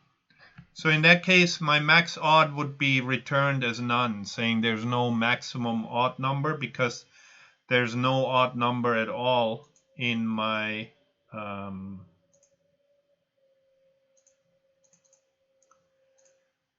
list. So here we have it.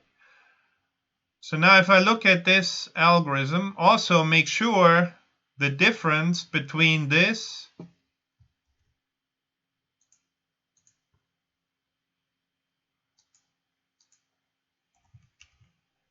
and this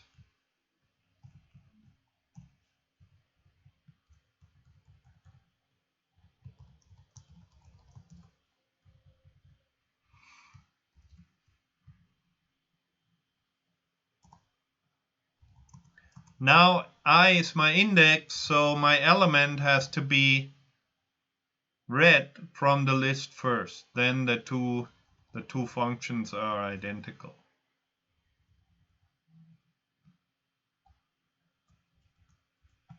If I implement it like that, then it will calculate something completely different.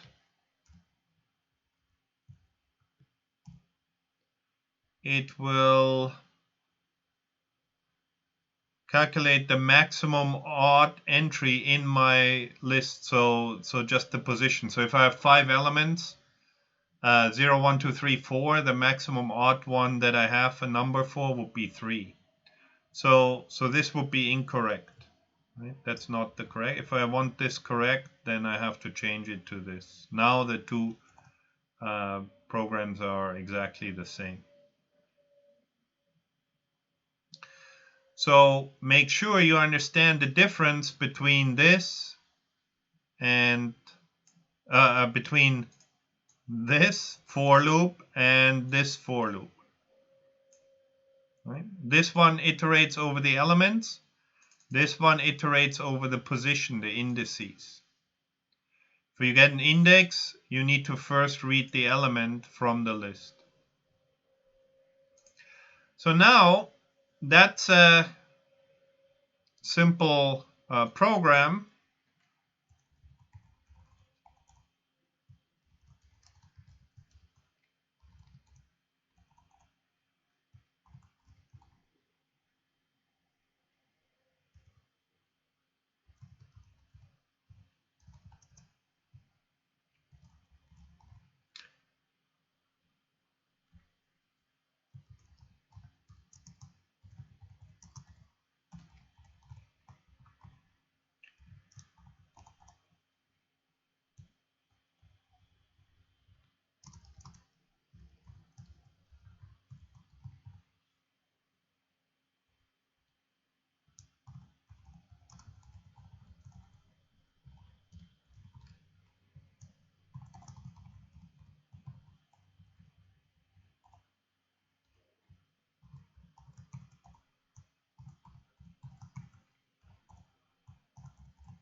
So let's think about how difficult that particular problem is. And one way to think about the difficulty of a problem is to say, if I get more computing resources, or if I make the problem harder, then how much longer is my program going to run? So let's say I have this program that I wrote, find max odd.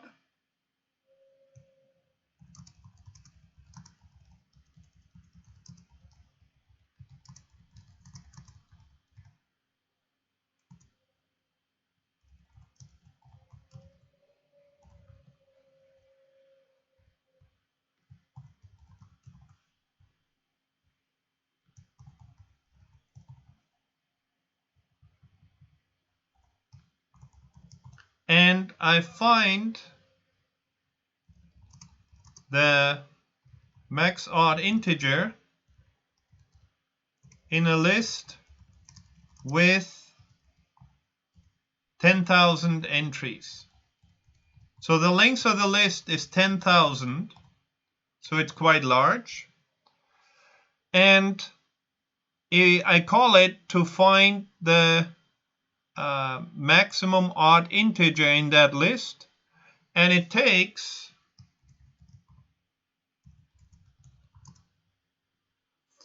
5 seconds on my computer. So now, if I need to find the max odd integer in a list with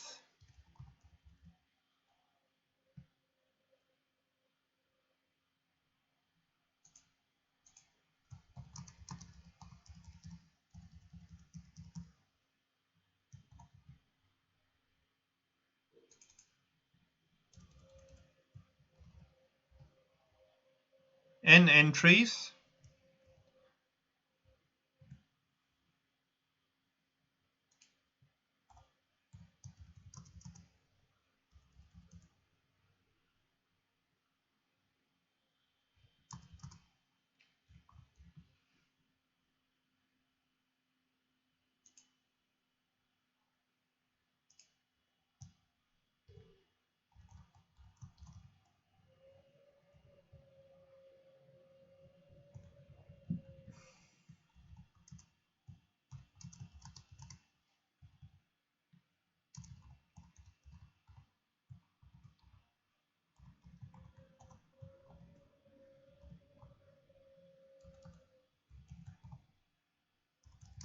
How long will my program run now?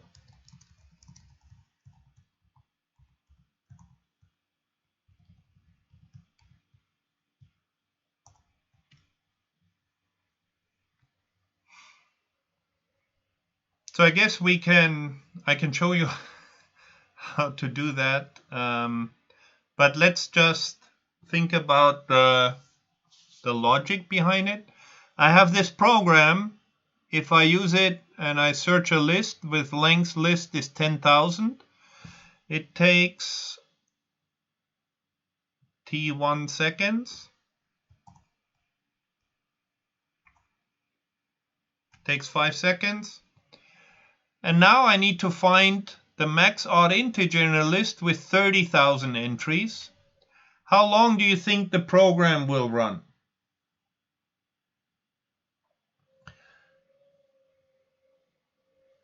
So enter your guess in the artificial intelligence channel.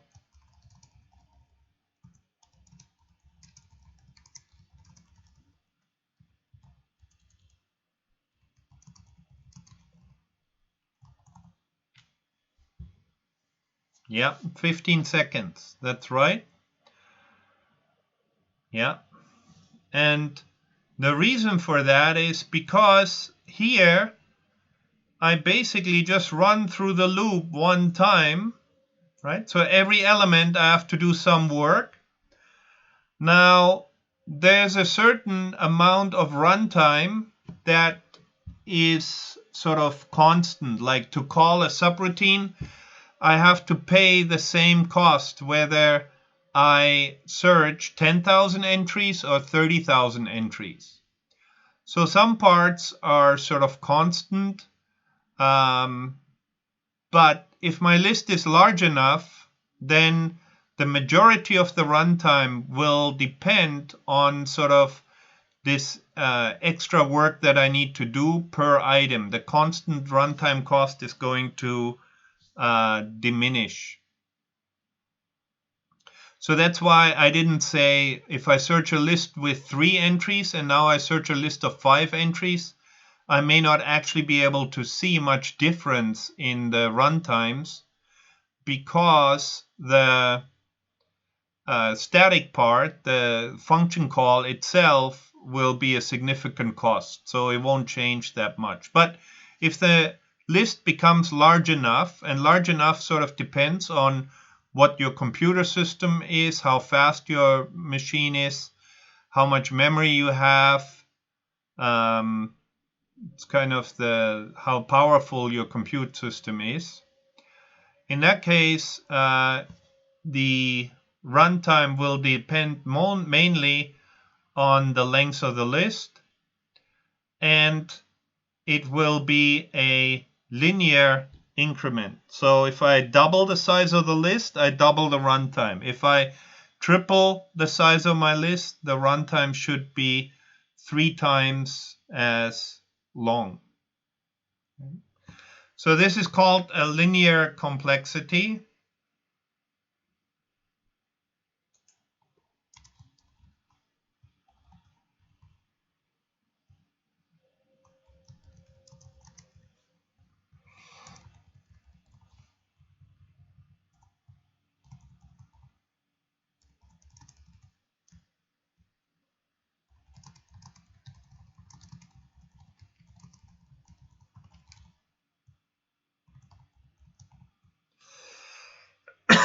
Now, other problems have other types of complexities.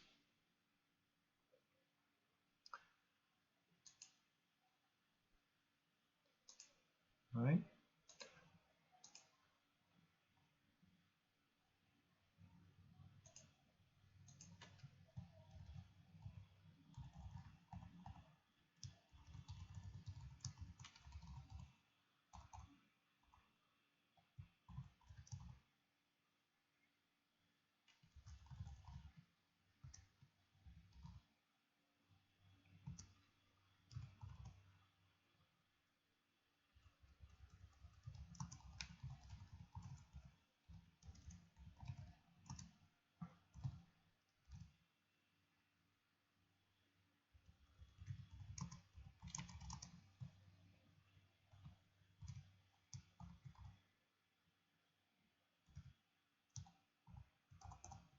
Let's have a look at a slightly different problem.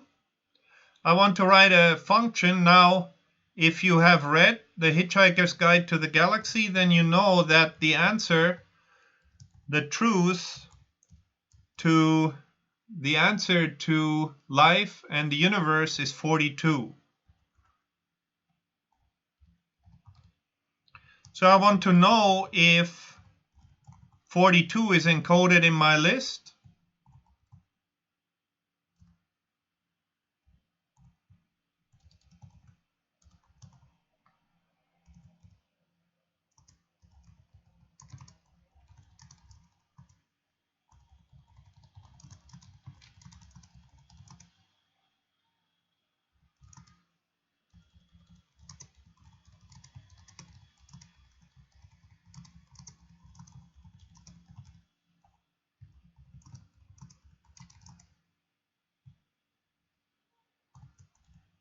But I make it variable, so instead of just looking for 42, I want to be able to specify the target that I'm looking for. So target is some number, let's say 42.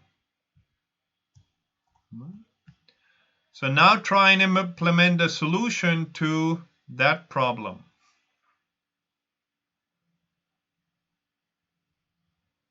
So the same thing.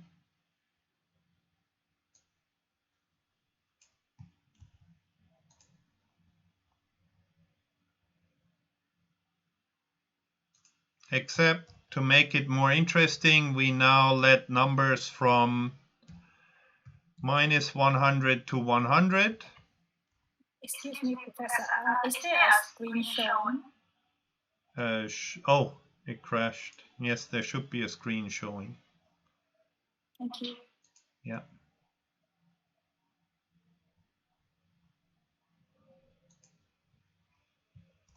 So we have a list of numbers. I want to find out if I take any of these, any pair of numbers, if they add up to 42.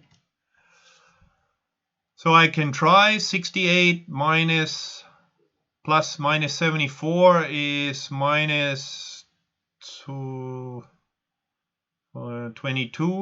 No. Minus 74, minus 95, no. Minus 95, minus 52, no. Minus 52, 47, plus 47, no, is also too small. 47 minus 20 is 27, so that's not it. So 68 minus 20 is 48. 68 minus 66 is 2, so that's not it. 68 minus 10 plus minus 10 is 58, so on and so forth. So I want to check if I can find two numbers in that list so that when I add them up, I end up with my target value, exactly 42. So implement, we'll call that the target pair. So I want to pass in a list and I want to pass in a target value. And then it should return the pair such that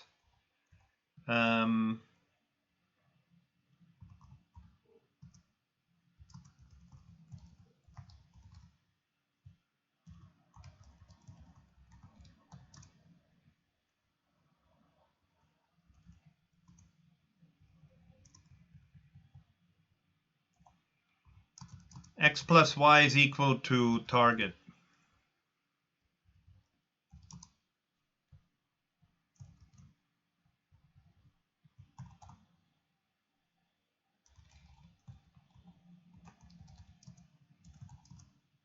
And if this is not true, then the solution that you return is incorrect.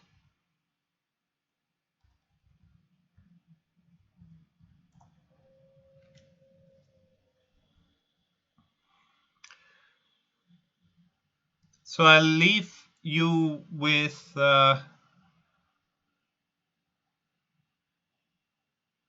that problem until, because it's almost 9 o'clock, so you can finish that before the class ends. Otherwise, do it as homework before the next class starts on Friday.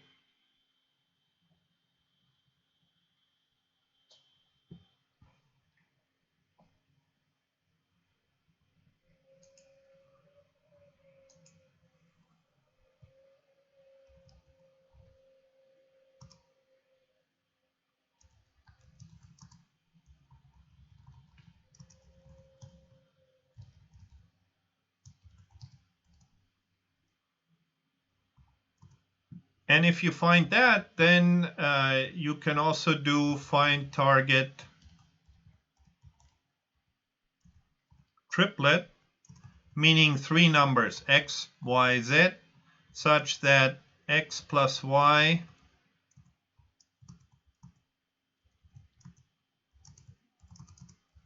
is equal to the target.